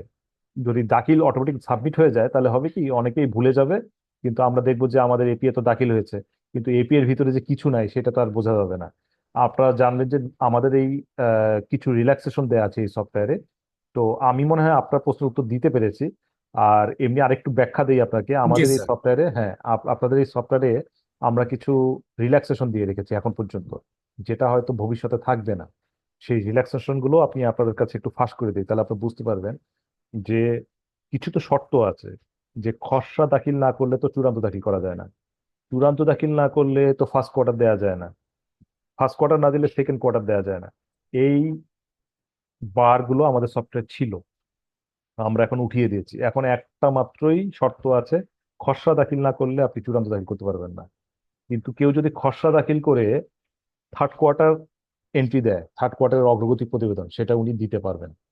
হ্যাঁ, আমরা সফটওয়্যারে এতটাই রিল্যাক্স রেখেছি যাতে মাঠ পর্যায়ের এই সমস্যাগুলো দূর হয়। যদি আপনি আপনি হয়তো কল্পনা করতে পারছেন না যে আমাদের কাছে কি পরিমাণ ফোন আসে যে আমি তো বাই চান্স সেকেন্ড কোয়ার্টার বাদ দিয়ে ফেলেছি, কিন্তু আমি থার্ড কোয়ার্টার এন্ট্রি দিয়েছি, এই ধরনের আর কি। তো আপনি এই স্টেজে এসে আবার ফার্স্ট কোয়ার্টারটা ওপেন করে দেওয়া, এটা যদি আমাদের শর্তগুলো বজায় রাখতাম আমরা, তাহলে মাঠ পর্যায়গুলোকে এতটা আমরা আসলে এপিএ দাখিল বা প্রতিবেদন দাখিলে অভ্যস্ত করতে পারতাম না। তো এই জন্য এই মুহূর্তে সফটওয়্যারে এই জিনিসটাকে রিল্যাক্সেশন দেওয়া আছে যে এই শর্তগুলো না হলেও আপনি এপিএ এর অগ্রগতি প্রতিবেদনটা আসলে দিতে পারবেন। ঠিক আছে, এই বিষয়গুলো এখানে রিল্যাক্সেশন দেওয়া আছে। তো ওই যে যিনি আপনি যিনি প্রশ্ন করলেন যে ক্লোজ করার ব্যাপারটা, তো ক্লোজ করার ব্যাপারটা অটো সাবমিটটা আমরা রাখিনি। আমরা করেছি কি যে আপনার সেটা অটোমেটিক্যালি লক হয়ে যাবে, আপনি অবশ্যই সেটাকে পরে আবার কমান্ড দিয়ে লক বা আনলক করতে পারবেন আর কি। ঠিক আছে। তো এখন আমি যেটা আপনাদেরকে দেখাবো, আমার স্ক্রিন শেয়ারটা অন আছে, হ্যাঁ। তো আমি আপনাদের এখন যেটা দেখাবো যে অগ্রগতি প্রতিবেদন। এই একইভাবে যেহেতু আপনারা এপিএ দাখিলের সময় নির্ধারণ ব্যাপারটা বুঝেছেন, এখন আমরা দেখাতে পারবো যে আমাদের এপিএ প্রতিবেদন তৈরির সময় নির্ধারণ, অর্থাৎ তাদের স্ট্যাটাসটা কি এটা আমি দেখে, যেমন ধরি আমি আওতাধীন অফিস ব্যবস্থাপনার মধ্যে আপনার এপিএ, সরি, এটা কি আমার অ্যাকাউন্ট নাকি? না, এটা আপনাদের পিটিডি অ্যাকাউন্ট। এই দাখিলের অবস্থা, ত্রৈমাসিক প্রতিবেদন দাখিলের অবস্থা, এখানে গিয়ে আমি যদি দেখি 2024-25 তো এখন অগ্রগতি দেওয়া হয়নি, 23-24-এর অগ্রগতি দেওয়া হয়েছে। এই মন্ত্রণালয়ের আওতাধীন দপ্তর সংস্থাগুলো কোন কোয়ার্টার, ধরলাম সেকেন্ড কোয়ার্টার দাখিল করেছে কিনা, এই যে সবাই দাখিলকৃত, কিন্তু ধরলাম কেউ একজন দাখিল করে নাই, এখন তাকে আমার আনলক করা দরকার। সেই জায়গাটা আমরা কিভাবে করব? সেকেন্ড কোয়ার্টার এমনকি ফার্স্ট কোয়ার্টার যেটাই বলেন, আমাদের সফটওয়্যারে কিন্তু কোনো বার দেওয়া নাই। আপনি ইচ্ছা করলে 2021-22-এর সেকেন্ড কোয়ার্টার এখন ওপেন করতে চান, করা সম্ভব। 2019-এরটা করা সম্ভব। নতুন সফটওয়্যারে বছর শেষ, আগের জিনিস আর হাতে দিতে পারবেন না। কিন্তু এখানে এটা করা আছে, এগুলো আসলে দরকার হয় আসলে, এখন পর্যন্ত আসলে সবাই সবকিছুতে অভ্যস্ত হয়ে ওঠে নাই। এই জন্য আমরা এখানে এই সফটওয়্যার এটা দেওয়া সম্ভব, এই বারগুলো দেওয়া সম্ভব, কিন্তু এখনো পর্যন্ত দেওয়া হয়নি।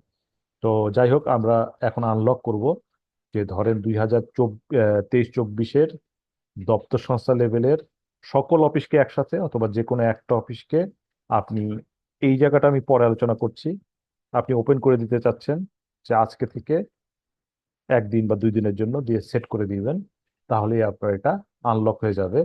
একইভাবে যে অলরেডি দাখিল করে ফেলেছে তাকে আবার উন্মুক্ত করতে গেলে আপনাকে বাধ্যতামূলক টিক দিতে হবে। আর যে দাখিল করে নাই তার ক্ষেত্রে এই টিকটা দিতে হবে না। আবার একইভাবে বন্ধও করে ফেলা যায়, দাখিল বন্ধ, যে এখন থেকে আপনি আর দাখিল করতে পারবেন না, সেটাও করা সম্ভব। একটা জায়গা আমি বাদ দিয়ে গেছি, সেটা হচ্ছে মাস নির্বাচন করুন।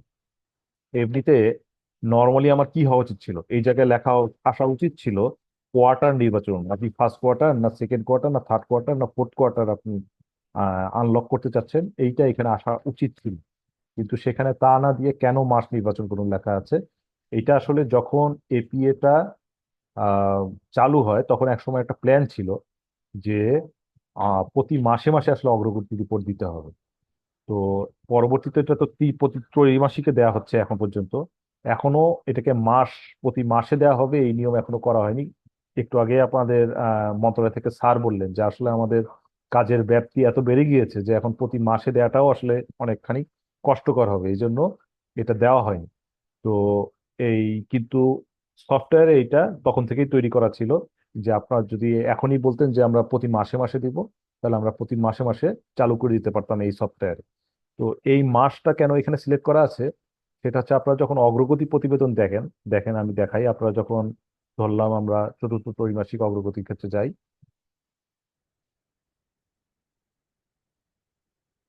হ্যাঁ, সেখানে গিয়ে দেখবেন যে আমার এপ্রিল মে জুন 3টা মাস দেখায়, অর্থাৎ প্রত্যেক কোয়ার্টারের আমরা 3টা মাসকেই আসলে এখানে শো করে।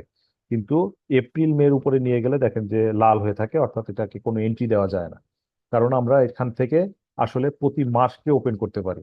এই যে সফটওয়্যারে আমাদের এখানে মাস, অর্থাৎ আপনি যদি এখন চান যে আমি আহ এখানে এপ্রিল মাসটাকে ওপেন করতে চাই, তাহলে আমি যদি এপ্রিল মাস সিলেক্ট করে ওপেন করে দেই, তাহলে কিন্তু সেই এপ্রিল মাস ওপেন হয়ে যাবে। কিন্তু আমরা কখনো এপ্রিল মাস ওপেন করি না, আমরা কি করি, আমরা করি হচ্ছে ওই কোয়ার্টারের সর্বশেষ মাসটা অর্থাৎ জুন মাসটাকে ওপেন করে দিই। সেইখানে আপনারা এন্ট্রি দেন, কি এন্ট্রি দেন? আপনার 3 মাসের মোট রেজাল্টটা এখানে এন্ট্রি দেন। তো এই জন্য সরি, তো এই জন্য আমরা কোনো কোয়ার্টার ওপেন না করে কি করি, যে কোয়ার্টারটা আমরা ওপেন করতে চাচ্ছি সেই কোয়ার্টারের শেষ মাসটাকে, যদি আমি সেকেন্ড কোয়ার্টার ওপেন করতে চাই তাহলে অক্টোবর নভেম্বর ডিসেম্বর তো সেকেন্ড কোয়ার্টার, আমরা ডিসেম্বর মাসটাকে ওপেন করে দিই, তখন আপনার এই শেষ মাসটা ওপেন হয়ে যায়, সেই জায়গায় আপনি এন্ট্রি করতে পারেন।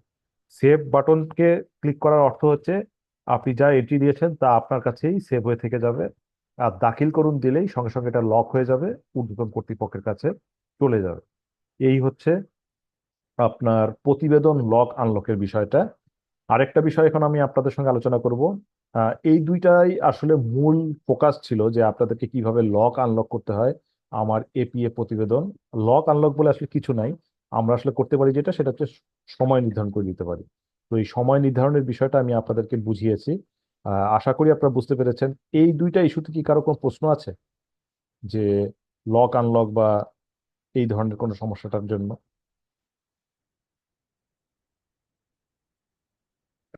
কারো প্রশ্ন না থাকলে আমি আবার আগাচ্ছি। আপনারা আমার শেয়ারিংটা তো দেখতে পাচ্ছেন তাই না, আমি স্ক্রিন যেটা শেয়ার করছি? জি, দেখা যাচ্ছে স্যার। দেখা যাচ্ছে, আচ্ছা ঠিক আছে। এখন আমি চলে যাব, ধরি আপনি এখন যারা আছেন আপনারা অনেকেই নিজেরাই সফটওয়্যারটা ব্যবহার করেন, আবার কেউ কেউ থাকতে পারেন যে আপনি সফটওয়্যারটা ব্যবহার করেন না, আপনার সহকারী করে, আপনি কিছুটা আইডিয়া আপনার আছে। তো যারা এই ধরনের, তাদের জন্য একটা শর্টকাট ওয়ে আছে, সেটা হচ্ছে ড্যাশবোর্ড। আপনার আমাদের প্রত্যেকেরই অ্যাকাউন্টে একটা ড্যাশবোর্ড দেওয়া আছে, এখানে আপনি একটু মাঝে মধ্যে মনিটর করবেন যে আপনার অধীনস্থ সংস্থার মূল্যায়ন, এটা কিন্তু লাস্ট অর্থ বছরের যে মূল্যায়ন হয়েছে, এখন পর্যন্ত আমাদের শেষ মূল্যায়ন হচ্ছে 2022-23। সেখানে আপনার টপ 10, লোয়েস্ট 10 এবং সকল অফিসের নাম্বারগুলো ঠিকভাবে আসছে কিনা, র্যাঙ্কিংটা ঠিকভাবে আসছে কিনা। যদি আসে তাহলে আপনি বুঝবেন আপনার যিনি কাজ করছেন তিনি এপিএমএস সফটওয়্যারটা সঠিকভাবে ব্যবহার করতে পারছেন। যদি এই জায়গাটা ঠিকভাবে না আসে তাহলে বুঝবেন যে আসলে সফটওয়্যারের ব্যবহারে কোনো ঘাটতি আছে। তো এই জন্য আমি বলবো যে আপনি এক নজরে মাঝে মধ্যে এটা চেক করবেন, এই জায়গাটায় আপনার নাম্বার এবং আপনার এই যে ক্রমিকটা ঠিক আসছে কিনা আপনার শেষ অর্থ বছরের মূল্যায়ন অনুসারে। এইটার সবচেয়ে বড় সুবিধা, এটা হচ্ছে একটা গ্রাফিক্যাল ইন্টারফেস, আপনি এক নজরেই এটা দেখতে পারবেন এবং সহজে বুঝতে পারবেন, এবং এটা থেকে রিপোর্টও নেওয়া যায়, এক্সেলেও রিপোর্ট নেওয়া যায়, পিডিএফেও রিপোর্ট নেওয়া যায়, আবার ছবি আকারেও রিপোর্ট নেওয়া যায়। ঠিক আছে, এরকম কিছু অপশন আছে। আবার দেখবেন আমি একটু আগে আপনাদেরকে দেখিয়েছি যে এপিএ দাখিলের অবস্থা, সেটাও এখানে এক নজরে গ্রাফিক্যাল ইন্টারফেসে দেখা যায়, যে কে দাখিল করেছে কে দাখিল করে নাই। আপনাদের যেহেতু সবাই দাখিল করেছে এই জন্য 10-এ 10ই দেখাচ্ছে, সবটাই সবুজ। কেউ যদি দাখিল না করতো তাহলে সেটা লাল দেখাতো, এবং তার তালিকা আপনি এক ক্লিকেই দেখতে পারবেন, সাবমিট করছে কারা এবং কারা সাবমিট করে নাই, এই তালিকা আপনি এক নজরেই দেখতে পারবেন। একইভাবে অগ্রগতি দাখিলের তথ্য আপনি এক নজরে দেখতে পারবেন। দেখেন, যেহেতু আমরা ফোর্থ কোয়ার্টারে এখনো সময় আসে নাই, পুরাটাই লাল, অর্থাৎ কেউই সাবমিট করে নাই, কিন্তু থার্ড কোয়ার্টার পর্যন্ত সবাই সাবমিট করেছে। ঠিক আছে। আর সর্বশেষ হচ্ছে আপনার এপিএ ক্যালেন্ডার। এই ক্যালেন্ডারের মধ্যে আমাদের এপিএ নির্দেশিকা অনুসারে শুধু আপনার না, আপনার আওতাধীন অফিস এবং আপনার ঊর্ধ্বতন অফিস সবাই কবের মধ্যে কি করবে এটা পুরো তালিকা আকারে এখানে ক্যালেন্ডারগুলো দেওয়া আছে বিভিন্ন অর্গানোগ্রামের জন্য। তো আপনারা সবসময় হাতে নির্দেশিকা থাকে না, তো নির্দেশিকা যদি নাও থাকে আপনি সফটওয়্যারে এখান থেকে যে কোনো সময় কবের মধ্যে কি করণীয় এটা ক্যালেন্ডার থেকে দেখে নিতে পারেন। এটা আমাদের নতুন ভার্সনে একবারে গুগল ক্যালেন্ডারের মতো দেওয়া আছে, সেখানে আরো সহজে দেখতে পারবেন। তো যাই হোক, এখন পর্যন্ত আপনারা এখানে তালিকা আকারে দেখতে পাচ্ছেন। এখন এই যে আপনাদের জন্য বললাম সহজে আপনি এই জায়গাটাতে দেখতে পাচ্ছেন, এখানে একটা সীমাবদ্ধতা আছে। সীমাবদ্ধতাটা কি? দেখেন যে আমরা একটু আগে যেখান থেকে দেখেছি সেই জায়গায় ছিল আসলে আপনি আপনার আওতায় সকল অফিসকে দেখতে পাচ্ছেন, বিভিন্ন অর্গানোগ্রামের অফিসকে দেখতে পাচ্ছেন, সংস্থা ধরলাম যে আপনার মন্ত্রণালয়টায় কয়েকটা লেভেলের অফিসকে আপনি দেখতে পাচ্ছেন, কিন্তু ড্যাশবোর্ডে আপনি দেখতে পারবেন শুধুমাত্র আপনার ইমিডিয়েট নিচে আপনার সঙ্গে যারা এপিএ সাইন করে তাদেরকে, কিন্তু তার নিচের অফিসগুলোকে আপনি এই ড্যাশবোর্ডে দেখতে পারবেন না, তখন আপনাকে লিস্ট আকারে দেখতে হবে এখান থেকে। ঠিক আছে, এখানে তো আমরা এপিএ দাখিলের তথ্য এবং অগ্রগতি দাখিলের তথ্য দেখেছি, ঠিক একইভাবে ড্যাশবোর্ডেও দেখেছি, কিন্তু ড্যাশবোর্ডের সঙ্গে যেটা পার্থক্য সেটা হচ্ছে যে এইখানে শুধুমাত্র ইমিডিয়েট অধস্তন অফিসকে দেখা যায়, আর তালিকা আকারে আপনি আপনার আওতাধীন ইমিডিয়েট তার নিচে সব অফিসগুলোকে আপনারা দেখতে পারবেন। এটা হচ্ছে একটা পার্থক্য। আচ্ছা, এরপরে আমি একটু চলে যাব আরেকটা জায়গায়। সেটা হচ্ছে যে আপনাদের সময়ে সময়ে সামনে কিন্তু অফিসগুলোকে অ্যাড করতে হবে। তো সেই অ্যাডের জায়গাটা কোথায় সেটা আমি ডিটেলস আপনাদেরকে দেখাবো না, যেহেতু এটা আমি আগে আপনাদেরকে দেখিয়েছি। কিন্তু আপনারা মনে রাখেন যে আপনাদের একটা অফিসকে ধরলাম যে আপনি আহ, আপনাদের ডাকের জেলা লেভেলের একটা অফিসকে আপনারা এখন এপিএমএস সফটওয়্যারের মাধ্যমে নিয়ে আসতে যাচ্ছেন। তাহলে আপনার করণীয়টা কি? ঠিক আছে, এই দায় দায়িত্ব কিন্তু শুধু মন্ত্রণালয়ের উপর না বা ক্যাবিনেটের উপরে না, এটা কিন্তু যার আওতায় অফিসটা আনতে চাচ্ছেন তিনি কিন্তু এই কাজটা করতে পারবেন।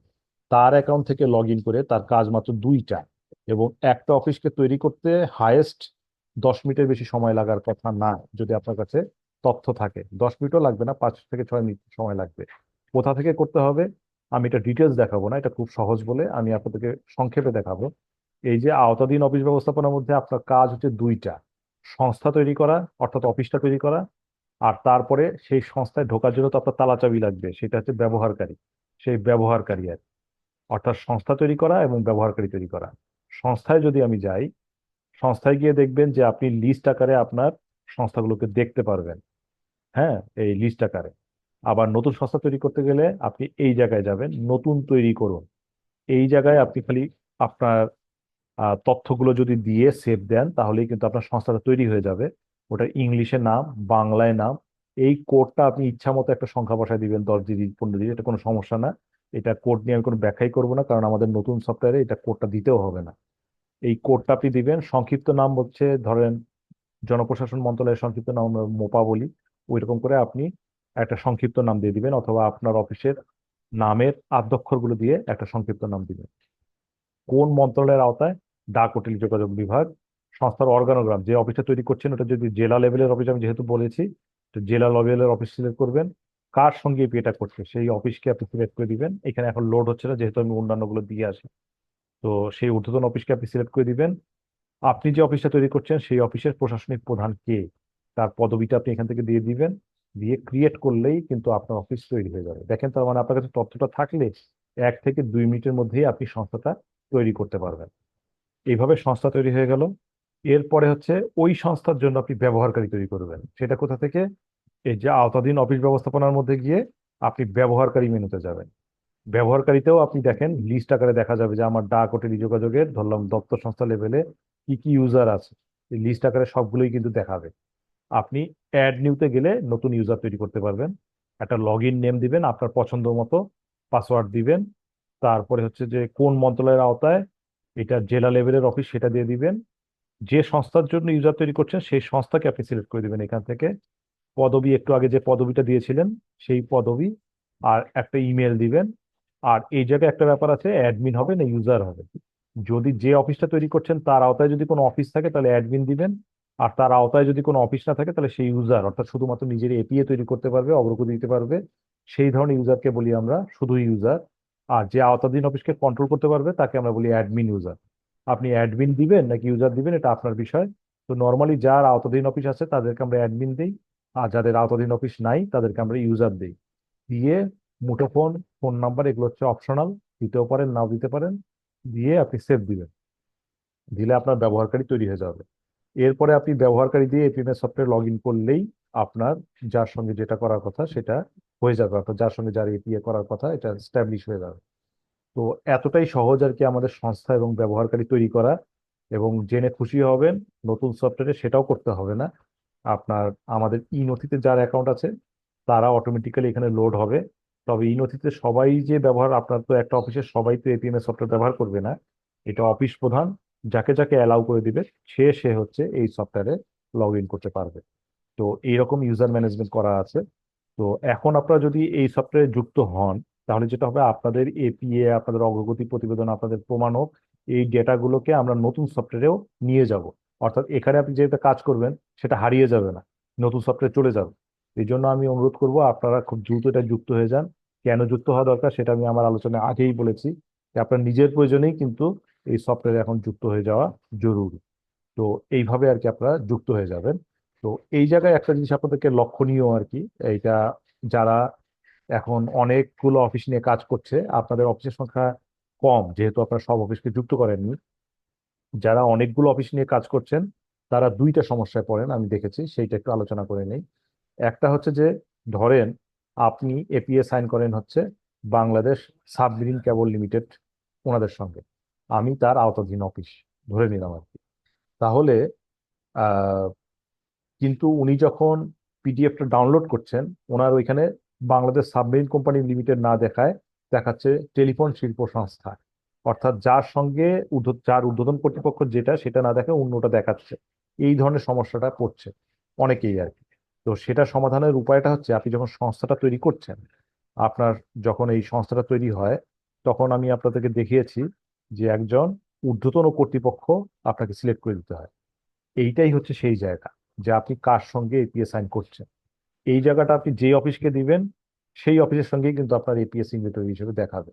কাজেই কখনো যদি এই সমস্যাটায় পড়েন, আপনারা ঊর্ধ্বতন সংস্থাকে ঠিক করে দিলেই, এখানকার নামটা ঠিক করে দিলেই আপনার এটা ঠিক হয়ে যাবে। আরেকটা সমস্যা, ধরেন যে আপনার এপিএটা সাইন করছে আহ, নির্বাহী প্রকৌশলী বিএসসিএল, উনি এপিএটা সাইন করবেন আর কি।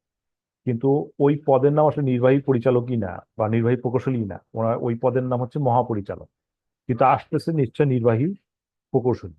এই সমস্যাটা কেন হয়? এই যেই পদের, অর্থাৎ আপনার সংস্থার প্রশাসনিক প্রধান, এটার জন্য হয়। আপনি সংস্থার প্রশাসনিক প্রধান যাকে সিলেক্ট করে দিবেন, আপনার ওই যে কভার পেজে যে আপনাদের একটা আসে যে এর সঙ্গে এ এপি অ্যাসাইন করছে, সেই কভার পেজে আসলে এখান থেকে আসে। আপনি যদি এই জায়গাটা ঠিক করে দেন তাহলে আপনার ওই জায়গাটা সংশোধন হয়ে যাবে। এই দুইটা ভুল আমরা সংস্থা এবং ব্যবহারকারী তৈরি করার সময় প্রায়শই দেখি, এই জন্য আমি আগে থেকে আপনাদেরকে বললাম। এবং আপনারা আজকে ট্রেনিং এর অভিজ্ঞতা নিয়ে আপনারা, আমি আশা করবো যে আপনারা অ্যাড করা শুরু করেন। অ্যাড করা শুরু করলেই আপনারা বিপদে পড়ে গিয়েছেন এমন মনে করার কোনো কারণ নাই। তারা দরকার হলে এই অর্থ বছর পুরো সময়টাই একটু একটু করে আগাক, শিখুক। তারপর থেকে আপনার তার পরের বছর থেকে আপনার তাদেরকে একবারে যে সময় লক আনলক সেই সময় যেন তারা হয়। কিন্তু তারা এখন এই আপনাদের হাতেই কিন্তু এই ক্ষমতাটা, তাদেরকে সফটওয়্যারে নিয়ে এসে তাদের এপিএটা দাখিলের ব্যবস্থা করা, যেহেতু এটা রেগুলার টাইমের বাইরে, তারা কিন্তু লক অবস্থায় পাবে। তাদেরকে তখন যখন তারা যুক্ত হয়ে গেল, আপনি সংস্থা তৈরি করা শিখেছেন, আপনি তাদেরকে কিভাবে লক করবেন কিভাবে আনলক করবেন সেটা আপনি শিখেছেন, আপনি কিভাবে তাদের এপিএ প্রতিবেদন দাখিলের সময় নির্ধারণ করে দিবেন সেটা আপনি শিখেছেন। কিন্তু প্লিজ কিপ ইন মাইন্ড যে এইটা একজন দুইজন আপনারা পারেন তাকেই সব দায়িত্ব দিয়ে দিবেন না, তাহলে কখনোই আপনারা শিখতে পারবেন না। এবং একজনের উপর লোডও বেড়ে যাবে, এটা একটা সমস্যা, সে ঠিকভাবে করতে পারবে না, আপনারা সাপোর্ট পাবেন না। আর আরেকটা সমস্যা হচ্ছে যে প্রত্যেক অফিসে যে ইনস্টিটিউশনাল মেমোরি গড়ে ওঠার কথা সেটা গড়ে উঠবে না, তখন আপনারা এই জিনিসগুলো সঠিকভাবে করতে পারবেন না, এই ট্রাবল শুটিং গুলো করতে পারবেন না। এগুলো এত ছোটখাটো একটা বিষয় যে যে কেউ যদি, আপনারা যেমন ফেসবুক ব্যবহার করেন, ফেসবুকে যেমন আপনারা শিখে গিয়েছেন কোথায় কিভাবে নোটিফিকেশন দেখতে হয়, কোথায় স্ট্যাটাস দিতে হয়, এই বিষয়গুলো কিন্তু আপনারা নিজে ব্যবহার করতে করতে শিখেছেন। এই সফটওয়্যারটাও এত সিম্পল একটা ডাটাবেস সফটওয়্যার যে আপনারা এইভাবে একবার দুইবার কিন্তু আপনি ইউজ করলেই জিনিসটা শিখে নিতে পারবেন। আরেকটা সমস্যায় আপনারা পড়েন, যে এই সমস্যাটা আমাকে কয়েকটা ট্রেনিং এই বলেছে, এই জন্য আমি আপনাদেরকে দেখাতে চাচ্ছি। সেটা হচ্ছে আপনি তো নিজের এপিএটা দেখতে পারেন কোথা থেকে? নিজের এপিএটা দেখা যায় হচ্ছে প্রতিবেদনের মধ্যে সম্পূর্ণ এপিএ দেখুন এই জায়গা থেকে। আর আওতাধীন অফিসের এপিএ দেখা যায় কোথা থেকে? আওতাধীন অফিস ব্যবস্থাপনার মধ্যে এপিএ অবলিক এপিএ মূল্যায়ন প্রতিবেদন এই জায়গায়। অর্থাৎ ভালোভাবে খেয়াল করে দেখেন, নিজের এপিএটা দেখা যায় এই প্রতিবেদনে, আর আওতাধীন অফিসেরটা দেখা যায় এখানে গিয়ে এপিএ অবলিক এপিএ মূল্যায়ন প্রতিবেদন। অর্থাৎ এখান থেকে এপিও দেখতে পারবেন, মূল্যায়ন প্রতিবেদনও দেখতে পারবেন। আর প্রতিবেদন থেকেও আপনি পারবেন, এখানে সম্পূর্ণ এপিএ দেখলে এখানে এপিএ পাবেন, আর এখান থেকে আপনি দেখতে পারবেন অগ্রগতি প্রতিবেদন কোথায়, তারপরে হচ্ছে যে অর্জন প্রতিবেদন কি, এই বিষয়গুলো এখান থেকে আপনারা দেখতে পারবেন।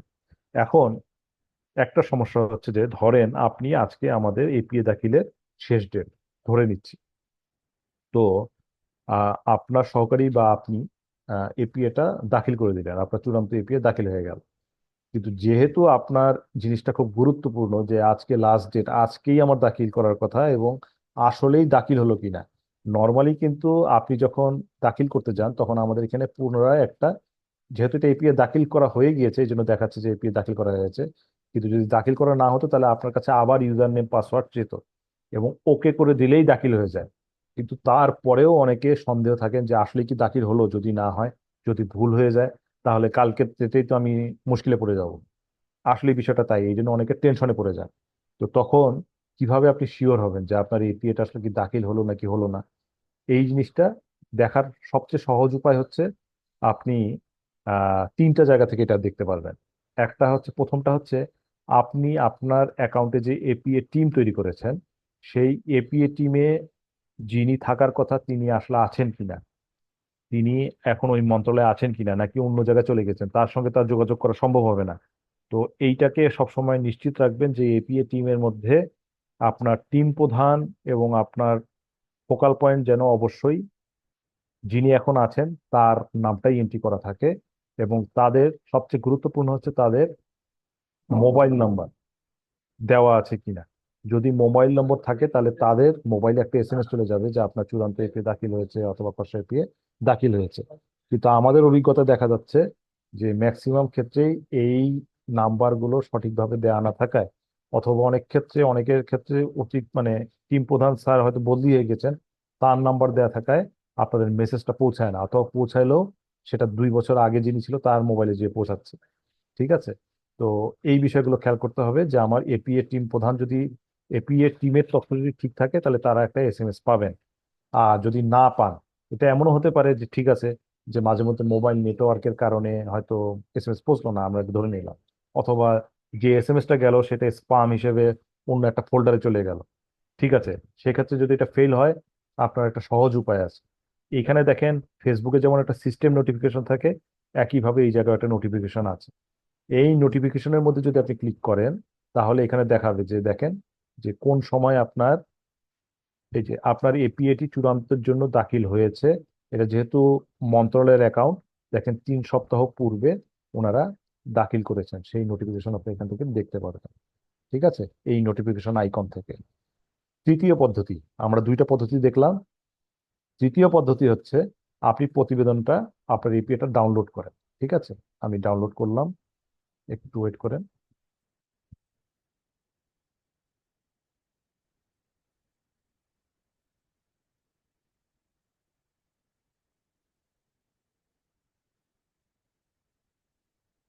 একটু সময় লাগছে। আমাদের অফিসের সংখ্যা প্রায় 14-15 হাজার হয়ে যাওয়ার কারণে এখন এই সময়টা লাগে, আগে এত সময় লাগতো না। যাই হোক, প্রতিবেদন ডাউনলোডে গেলাম।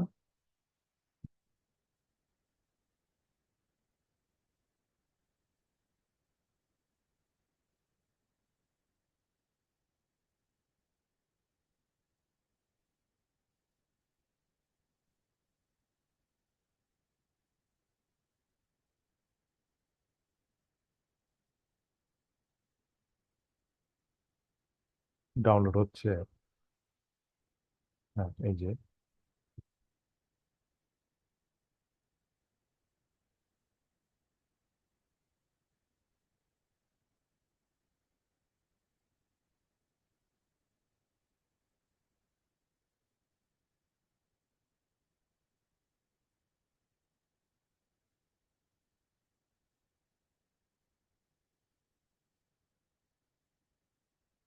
এই যে আপনাদের এপিএটা ডাউনলোড হলো। এখানে একটু দেখবেন খেয়াল করে যে আপনার ফুটার একটা অংশ আছে। এই ফুটারের মধ্যে আপনার, যদি আপনার এপিএটা থাকতো খসড়া দাখিল করা হয়নি, তার মানে দাখিল করা হয়নি। অনেক সময় লেখা থাকে চূড়ান্ত দাখিল হয়নি। যদি দাখিল করা হয় তাহলে দেখা থাকে যে এই যে কোন সময় আপনি দাখিল করেছেন। তারপরে খসড়া দাখিল যদি করা থাকে তাহলে দেখা যায় খসড়া দাখিলের সময়, এটা এই জায়গায় উল্লেখ থাকে। তো এই স্ট্যাটাসটা দেখেও আপনারা বুঝতে পারবেন যে আপনার এপি আসলে কোন অবস্থায় আছে। তাহলে তিনটা পদ্ধতিতে আপনি নিশ্চিত হতে পারেন যে আপনার এপিএ এখন কোন অবস্থায় আছে, এটা আপনি নিজে দেখে নিতে পারেন। আর প্রথমে আমি যেটা দিকে আপনার দেখিয়েছি যে এপিএ দাখিলের অবস্থা, সেটা কিন্তু এই আওতাধীন অফিসের এপিএ দাখিলের অবস্থা, নিজেরটা কিন্তু দেখার উপায় নাই। আজকে আসলে আমরা নিজেকে নিয়ে আলোচনাই করি নাই, আমরা সব আলোচনা করেছি মূলত আওতাধীন অফিসে। খালি এই লাস্টে যেটা আপনাদের দেখাচ্ছি সেটা আপনাদের নিজেদের এপিএ, আসলে এটা দাখিল হয়েছে কিনা এটা নিশ্চিত হওয়ার জন্য আপনারা কি করবেন, সেই অংশগুলো আমরা দেখিয়েছি। তো আমরা দীর্ঘক্ষণ আলোচনা করছি, হয়তো ওয়ান সাইডেড আলোচনা, একদিকেই আলোচনা, আপনারা যদি কোথাও বুঝতে অসুবিধা হয় আমার সঙ্গে শেয়ার করতে পারেন বা আমাকে এখন বলতে পারেন, আর নইলে আমরা একটু অন্য মেনুতে চলে যাব। আমাদের আর বেশিক্ষণ বাকি নাই, 7 থেকে 8 মিনিট বাকি আছে। তো এই স্টেজে এসে কি আপনার কোনো প্রশ্ন আছে কিনা?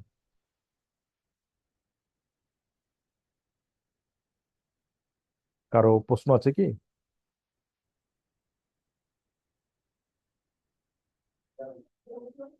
আচ্ছা, প্রশ্ন যদি না থাকে তাহলে আমরা পরবর্তী স্টেজে যাচ্ছি।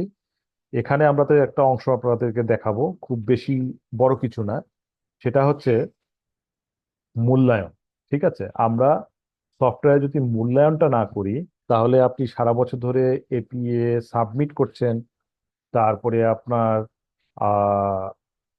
এপিএ অগ্রগতি প্রতিবেদন দিচ্ছেন, কিন্তু ঊর্ধ্বতন কর্তৃপক্ষ সফটওয়্যারের মাধ্যমে মূল্যায়নটা করলো না। তাহলে কি হলো? সারা বছরের কার্যক্রম আসলে ফেল। মানে আসলে আমার যদি ডেটাটাই না আসে যে আমি এইটার ফলে আমার পারফরমেন্সের কি রেজাল্টটা আসলো, তাহলে কিন্তু পুরো কার্যক্রমটাই ফেল। তো এইটা আমরা অনেক অফিসের ক্ষেত্রে পাচ্ছি। আমরা আপনাদের অফিসের ক্ষেত্রে কি অবস্থা আলাদাভাবে যাচাই করতে পারিনি, কিন্তু আপনারা একটু দেখে নেন, এটা খুবই সহজ একটা জায়গা। এটা হচ্ছে যে আওতাধীন অফিস ব্যবস্থাপনার মধ্যে গিয়ে আপনারা এই যে লাস্টে, এটা কিন্তু মূল্যায়ন প্রতিবেদন। অনেকে এই জায়গায় গিয়ে আমাদেরকে ফোন দেন যে এখানে আমরা কিভাবে মূল্যায়ন করতে হবে আমরা বুঝতে পারছি না। এটা কিন্তু প্রতিবেদন শুধুমাত্র। কিন্তু এই মেনুতে যদি যান, ষান্মাসিক অবলিক বার্ষিক মূল্যায়ন, সেখানে গিয়ে আপনারা মূল্যায়নটা করতে পারবেন। এখন মূল্যায়নটা করতে গেলে আপনারা জানেন যে আমাদের মূল্যায়ন আছে দুই রকম। একটা হচ্ছে অর্ধবার্ষিক মূল্যায়ন আর একটা হচ্ছে বার্ষিক মূল্যায়ন। অর্ধবার্ষিক মূল্যায়নে কিন্তু কোনো নাম্বারিং করা হয় না। সফটওয়্যারে একটা নাম্বার আসে, কিন্তু সেটা আসলে কোনো বিবেচ্য বিষয় না। কারণ হচ্ছে যে কোনো কোনো কাজ বছরের শেষেই বেশি হয়, কোনো কোনো কাজ বছরের শুরুতে বেশি হয়, এই জন্য এটা অর্ধবার্ষিকে এসে ওই মার্কিংটা আসলে খুব একটা মুখ্য না। দেখা যাচ্ছে যে কিছু কিছু কাজ আসলে মার্চ মাসেই হয়, এখনো সেই সময় আসেনি অর্ধবার্ষিক মূল্যায়নে, কাজে ওখানে শূন্য পাওয়া তার মতো আপনি কিন্তু শূন্য কোনো মিনিংফুল কিছু না। এই জন্য আমরা যেটা করি, অর্ধবার্ষিক মূল্যায়নে আমরা শুধুমাত্র প্রমাণকটা চেক করি যে আপনি প্রমাণক যেটা দিচ্ছেন এটা ঠিক কিনা, এবং আরেকটা হচ্ছে যে আপনার অগ্রগতি এখন যা হওয়া উচিত তা হলো কিনা, অর্থাৎ আপনি পিছিয়ে পড়ছেন কিনা, সেইটা আলোচনা হওয়াটাই কিন্তু অর্ধবার্ষিক মূল্যায়নের মুখ্য উদ্দেশ্য। তো আমি ধরলাম যে আমাদের বাংলাদেশ টেলিকমিউনিকেশন কোম্পানি লিমিটেডের 2023-24 অর্থ বছরের ষান্মাসিক অর্জন। এই জায়গায় আমরা গেলাম। এই জায়গায় যাওয়ার পরে একটু খেয়াল করে দেখবেন আপনারা যে এখানে আমার 4 কোয়ার্টারের প্রমাণকগুলো কিন্তু একসাথে দেখাবে। আপনার এখানে হয়তো 2 কোয়ার্টারের প্রমাণক দেওয়া আছে, এই জন্য 2টা কোয়ার্টার দেখাচ্ছে, কিন্তু 4টা কোয়ার্টার যদি দেওয়া থাকতো 4টা কোয়ার্টারই দেখাতো। এখানে একটা স্কোরও চলে আসে, এবং এই জায়গায় দেখেন আপনি একটা মন্তব্য করতে পারেন। আর কিছু না, খালি অর্থাৎ একটা মন্তব্য যে আপনি আসলে ঠিক আছেন কিনা বা ভুল আছেন কিনা। এবং আপনার প্রমাণক ঠিক না থাকলে আপনি লিখে দিবেন যে এখানে প্রমাণক ঠিক নাই। অর্থাৎ ঊর্ধ্বতন কর্তৃপক্ষের কাজ শুধুমাত্র মন্তব্য করা এই জায়গায়। ঠিক আছে, শুধু মন্তব্য করে আপনারা যদি সেভ করে দেন, এই নিচে আছে সেভ। সরি, আমিও কি মনে হয় ভুল জায়গায় গেলাম নাকি? এই আওতাধীন অভিযোগ ষান্মাসিক অলিক বার্ষিক মূল্যায়ন প্রতিবেদন 2000, এইটা 23-24-এর ষান্মাসিক অর্জন ভিউ রিপোর্ট। হ্যাঁ, এখানে একটু গেলাম।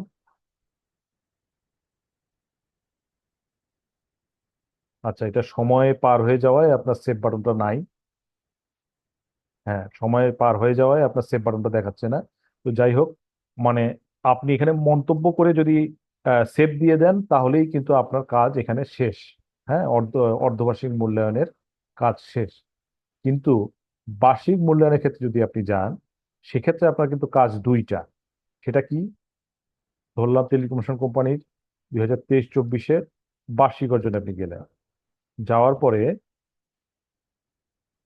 দেখেন আমার 4 কোয়ার্টারে, ও সরি, ওইটা তো আমি অর্ধবার্ষিক গিয়েছিলাম বলে 2টা প্রমাণক দিয়েছে, কিন্তু এখন বার্ষিকে আসছে বলে আমার সবগুলো প্রমাণকই দেখাচ্ছে, চতুর্থ কোয়ার্টারের প্রমাণক হয়তো এখনো দেয়নি।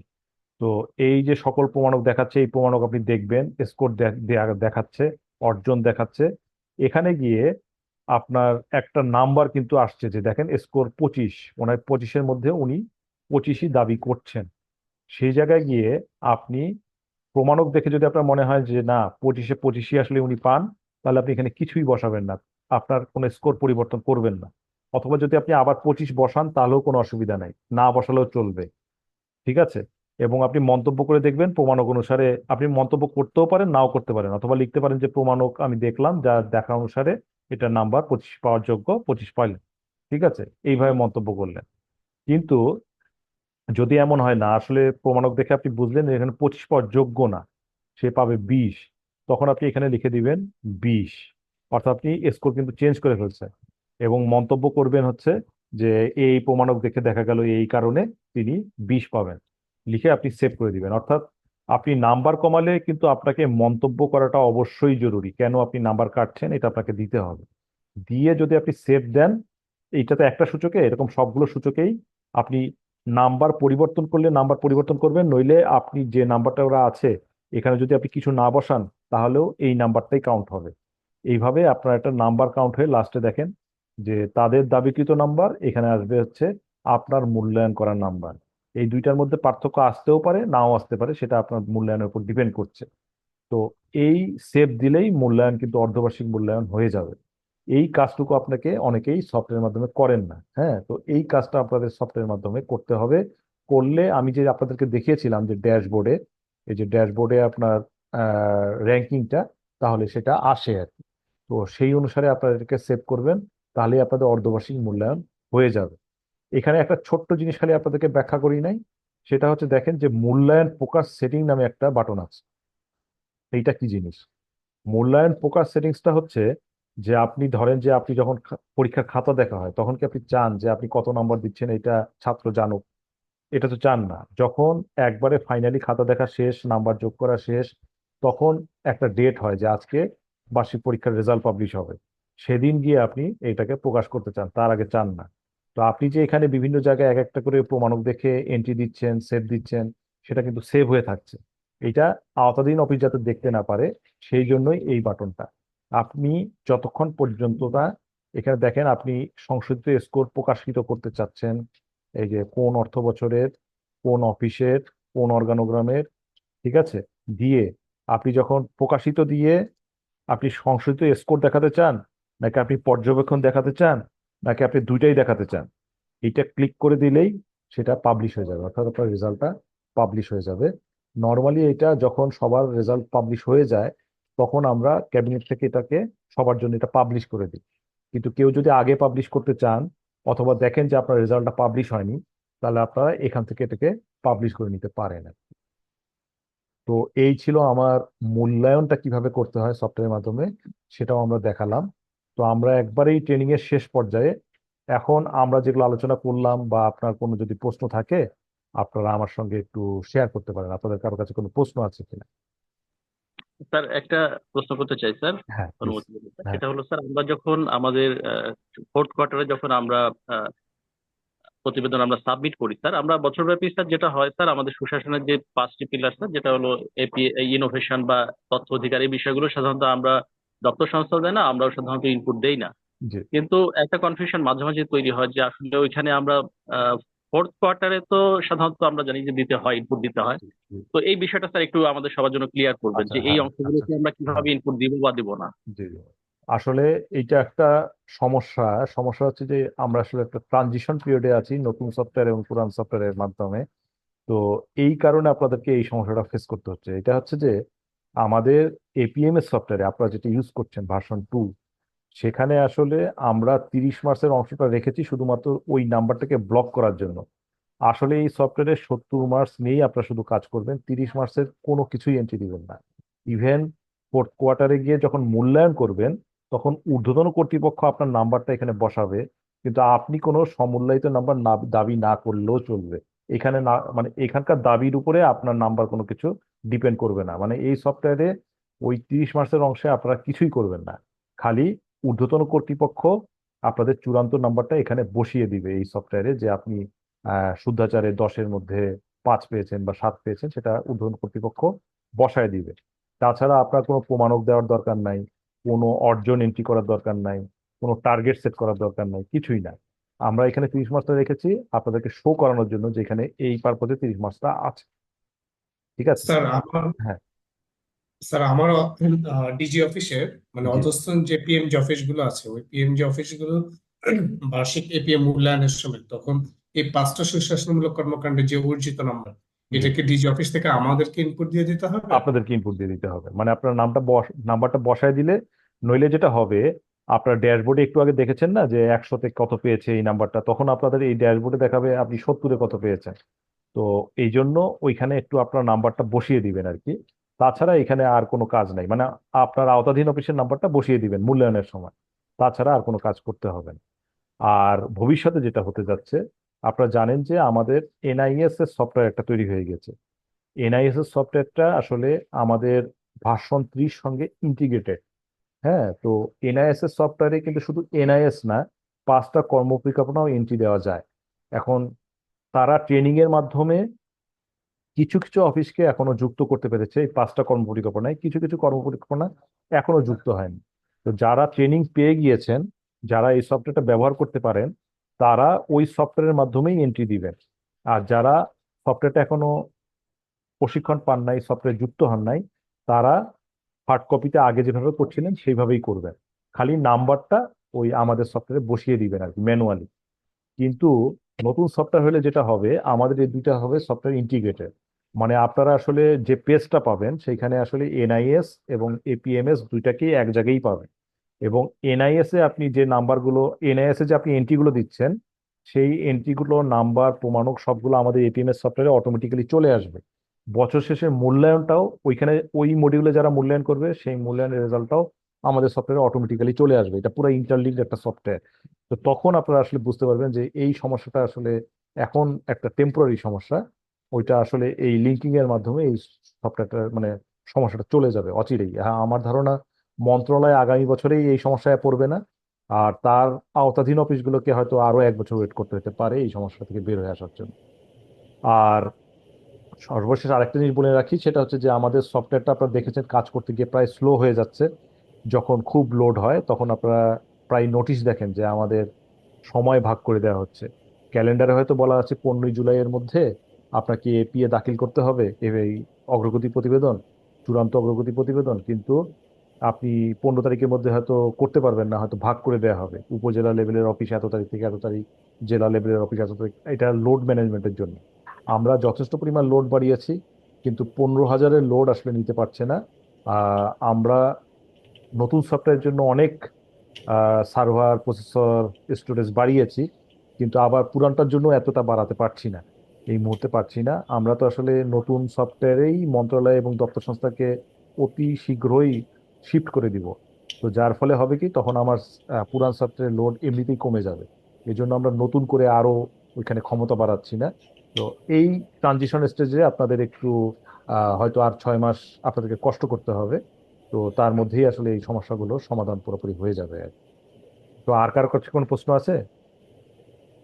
যদি কারো প্রশ্ন থাকে যে কোনো কনফিউশন বা এপিএ নিয়ে বা এপিএমএস নিয়ে যদি থাকে, আমাকে প্রশ্ন করতে পারেন আর কি।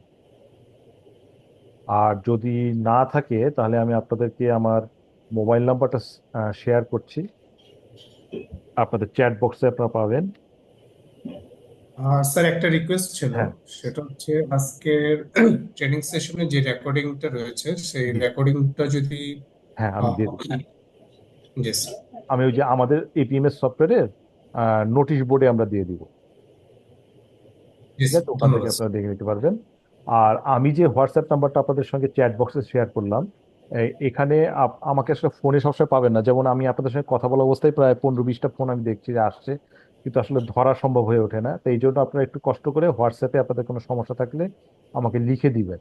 আমি চেষ্টা করি যে 24 ঘন্টার মধ্যে আপনাদেরকে রিপ্লাই দিয়ে সমস্যার সমাধান করতে। তবে আশা করব যে আজকে থেকে আপনারা এই লক আনলক এবং আপনাদের সংস্থার যে মডিউলগুলো আমি আপনাদের কাছে দেখালাম, এটা আপনারা চেষ্টা করবেন নিজেরাই সলভ করতে। আপনি সলভ করতে না পারলেও আপনার ঊর্ধ্বতন অফিসগুলো সলভ করতে পারবে। এবং অনেকগুলো লেয়ার আপনাদেরকে সুযোগ দেওয়া আছে যে যে কেউ এটাকে সলভ করে দিতে পারবে। এই সমস্যাগুলোর বাইরেও যদি কোনো সমস্যায় পড়েন তাহলে আমাদেরকে একটু নক করবেন, ইনশাল্লাহ আমরা সলভ করে দিব। তো স্যার, মুকুল স্যার কি যুক্ত আছেন স্যার? আছি স্যার। স্যার, তার আমি শেষ করতে চাচ্ছি, হুম, যদি আপনার কিছু বলার থাকে। আমি আসলে মাঝখানে একটু অনুমতি ছাড়াই আমার জরুরি কাজে চলে যেতেছি, স্যার, আমি আবার স্যার, শুনছি পুরোটাই। স্যার, আমি আবার রেকর্ডটা একটু জুলাই মাসে একটু ফ্রি থাকবো আমরা জি স্যার, কম্পারেটিভলি, তখন একটু দেখে নেবো। আরেকটা yes, প্রশ্ন, স্যার। এটা কি প্রসিডিউর কোনো ডকুমেন্ট আছে সফট কপি যে হ্যাঁ, জি স্যার। স্যার, তাহলে এটা সেটা? আমাদের লগ ইন পেজে স্যার ম্যানুয়ালটা পাবেন। ওখানে আচ্ছা, স্যার শুধু পিডিএফ আকারে ম্যানুয়াল পাবেন না, ভিডিও টিউটোরিয়াল দেওয়া আছে। Fine. এছাড়া স্যার আপনারা আরেকটা জিনিস করতে পারেন, আমরা আজকে যে লিঙ্কটা শেয়ার করবো আপনাদেরকে, ভিডিও লিঙ্ক, ওটা আসলে একটা ইউটিউব চ্যানেলের মতো। ওখানে শুধুমাত্র আজকের আলোচনা না, আপনার গত 1 বছর ধরে আমরা যে বিভিন্ন প্রশিক্ষণগুলো দিয়ে আসছি এপিএ এবং এপিএমএস ইস্যুতে, কম বেশি সবগুলোই কিন্তু এখানে আপলোড করা আছে, যেগুলো জুমের মাধ্যমে দেওয়া হয়েছে। তো সেগুলো আপনারা দেখে কিছুটা একটু হয়তো উপকৃত হতে পারবেন স্যার। আচ্ছা, কি একটা ইস্যু জানি মনে হয়েছিল, স্যার তখন একটা ইস্যু বললাম। স্যার একটা হলো যে আমি ছোট্ট একটা চ্যাট বুকে লিখে দিয়েছি, জি এটা কি পড়েছো তুমি ফয়জাল? জি স্যার, মানে আমাদের 2023-24-এর একবারে শেষ। তো স্যার এখন স্যার, আহ, স্যার এটা কি বোঝাতে চেয়েছেন স্যার, যে আমরা পারমিশন? না পারমিশন চাচ্ছিলাম যে আমরা বেরোবো কিনা, স্যার স্যার, জি স্যার, অবশ্যই স্যার। এখন বেরোবো কিনা। হ্যাঁ না, জি চমৎকার হয়েছে, চমৎকার হয়েছে, কারণ হলো স্যার। আমাদের কিছু মানে মিসকনসেপশন ছিল। জি স্যার। যেহেতু এটা অ্যাপ্লিকেশন সফটওয়্যার বা কাস্টমার জি সফটওয়্যার সবচেয়ে সুবিধা হলো আমরা এখানে একটা বড় লেভারেজ, যেটা যে স্যার। সবাই ম্যাক্সিমামই ইঞ্জিনিয়ার ব্যাকগ্রাউন্ড, তারা জি tech friendly, apps sir. Friendly. তো জি স্যার। তারা এই কাস্টমার সফটওয়্যার খুব সহজেই বুঝতে পারবে। জি স্যার। আমি যেহেতু বুঝতে পারছি, তারা বুঝতে পারবে। স্যার। তারপরেও এরকম একটা মানে ট্রেনিং এর খুব বা প্রশিক্ষণের বা নলেজ শেয়ারিং এর খুব দরকার ছিল। স্যার। কারণ হলো সবকিছুতে কাগজে ভিডিও টিউটোরিয়ালে পরিষ্কার হয় না, জি ইন্টারেক্টিভ থাকে না। তো এই ইন্টারেক্টিভ থাকাতে খুব ভালো হয়েছে। আমরা সামনের বছরের 24-25 জার্নিটা খুবই স্মুথ জার্নি হবে আমাদের ক্যাবিনেটের সাথে, স্যার। দপ্তর সংস্থার সাথে। কারণ এটির মধ্যেই আমার একটা all of the whole government approach আছে। আমি অ্যাপিয়ার ঠিকঠাক মতো করতে পারলে আমার গভর্নমেন্টের কাজটা একদম সুন্দরভাবে উঠে আসে। তো এটা চমৎকার একটা টুলস। এটা আমরা অনেক সময় যে সমস্যাটা হয়, যে ব্যাক অফিস রেকর্ড বলে একটা শব্দ আছে, যেটা ক্যাবিনেটের চমৎকার ভাবে আছে। ব্যাক অফিস শপে যাই করা হচ্ছে সুন্দরভাবে স্টোর হচ্ছে, সেগুলো রেফারেন্স ডকুমেন্টে যে কোনো করা হচ্ছে। তো আমাদের নিজেদের সমস্যার কথা বলবো না, আমরা নিজেরাই সমাধান করব। তবে উপরের লোকদেরকে সেন্ট্রালাইজ করার জন্য আমরা নৈতিকতা কমিটিগুলোর মধ্যে বা এই যে মাসিক সমন্বয় সভা হয়, সেখানে এপিএর এজেন্ডাটা নেওয়া হয়েছে। কিন্তু তারপরও আমার মনে হয় ক্যাবিনেট থেকে যদি কখনো কেউ রিসোর্স পার্সন আসে, আমরা যদি এই জুলাই মাসে যদি আপনাদেরকে পাই, তাহলে সবাইকে নিয়ে আমার 60-70 জন মানুষ হতে পারে বা 50 জন মানুষ হতে পারে, একটা ইন পার্সন যদি এরকম একটা সেন্সিটাইজ একটা জিনিস হয়, তাহলে আরো আমরা প্রশ্ন করতে পারবো, নোট নিতে পারবো, এবং জিনিসটা ওনারশিপটা আরো বিল্ড আপ হবে। স্যার। ওনারশিপটা বিল্ড আপ হবে, যে ক্যাবিনেটের সাথে আমাদের বিল্ড আপটা হলো, এবং দপ্তর সংস্থা হলো থার্ড লেয়ারে ক্যাবিনেটের দিক থেকে। তো থার্ড লেয়ার লোকের সাথে যদি ফার্স্ট লেয়ার যদি ভাইবটা বোঝা যায় যেটা কি জিনিস, কেন করা প্রয়োজন, তখন তাদের মধ্যে সেই আকুতিটা তৈরি হবে যে না, এটা আরো 5টা কাজের মধ্যে এটা খুবই ইম্পর্টেন্ট একটা কাজ। এখন দেখা গেছে যে এপিএ ফোকাল পয়েন্ট আমার সাথে যারা আসে কানেক্টেড, তারা প্রায় দুঃখ করে বলে যে স্যার, অন্য 10টা কাজের সাথে দিলে ওইটা আগে করে আমারটা পরে করে। তো আমারটা যে টাইম বাউন্ডিং, আমি যে সফটওয়্যারটা বন্ধ হয়ে যাবে, এটা বাজেটে আমি সমস্যা ফিল করি, এখানে সমস্যা ফিল করি যে জি এটা চলতো ট্রেনের মতো, এটা মিস করলে এই যেটা মিস হয়ে যায়। তো এটা আসলে উপরের লোকগুলি বা বিশেষ করে এডিশনাল সেক্রেটারি বা এবাব লেভেল, তো সচিবদেরকে তো প্রশিক্ষণ দেওয়া যাবে না।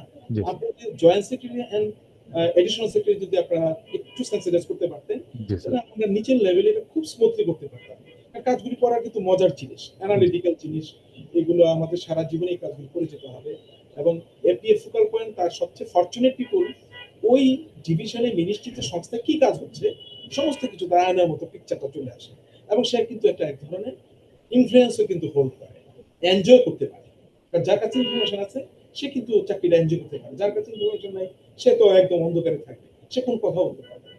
তো সেই দিক থেকে খুবই ভালো। এই ট্রেনিংটা যদি অন্ততপক্ষে মে মাসে হয়ে যেত, তাহলে আমাদের জন্য আরো ভালো লাগতো স্যার। একটা সুবিধা। জি আমি আসবো একসময়, আমি আজিজের এখানে গিয়ে স্যার। স্যার স্যার, অবশ্যই স্যার। সাথে দেখা করে আসবো। সোয়া ম্যাডামের এখানে আসি, তাই উনি আছেন ভালো না, সোয়া ম্যাডাম। জি স্যার। স্যার। তো দপ্তর সংস্থাদের কাছে যদি আর কিছু না থাকে, আমরা কি শেষ করে দিব? জি স্যার, এখন স্যার আমরা শেষ করতে যাচ্ছি স্যার। হ্যাঁ, ঠিক আছে। স্যার। স্যার, থ্যাংক আমরা ইউ স্যার। খুবই ধন্যবাদ আমাদের পক্ষ থেকে স্যার। আজলকে যে এত চমৎকার একটা প্রেজেন্টেশন তৈরি করার জন্য, স্যার। এবং খুব nicely delivery, sir. Articulately delivery. Sir. আমরা আবারও গ্রেটফুল তোমার কাছে। Sir, thank you sir. তাহলে স্যার আমরা মিটিংটা শেষ করছি স্যার। ধন্যবাদ সবাই। ধন্যবাদ। নমস্কার।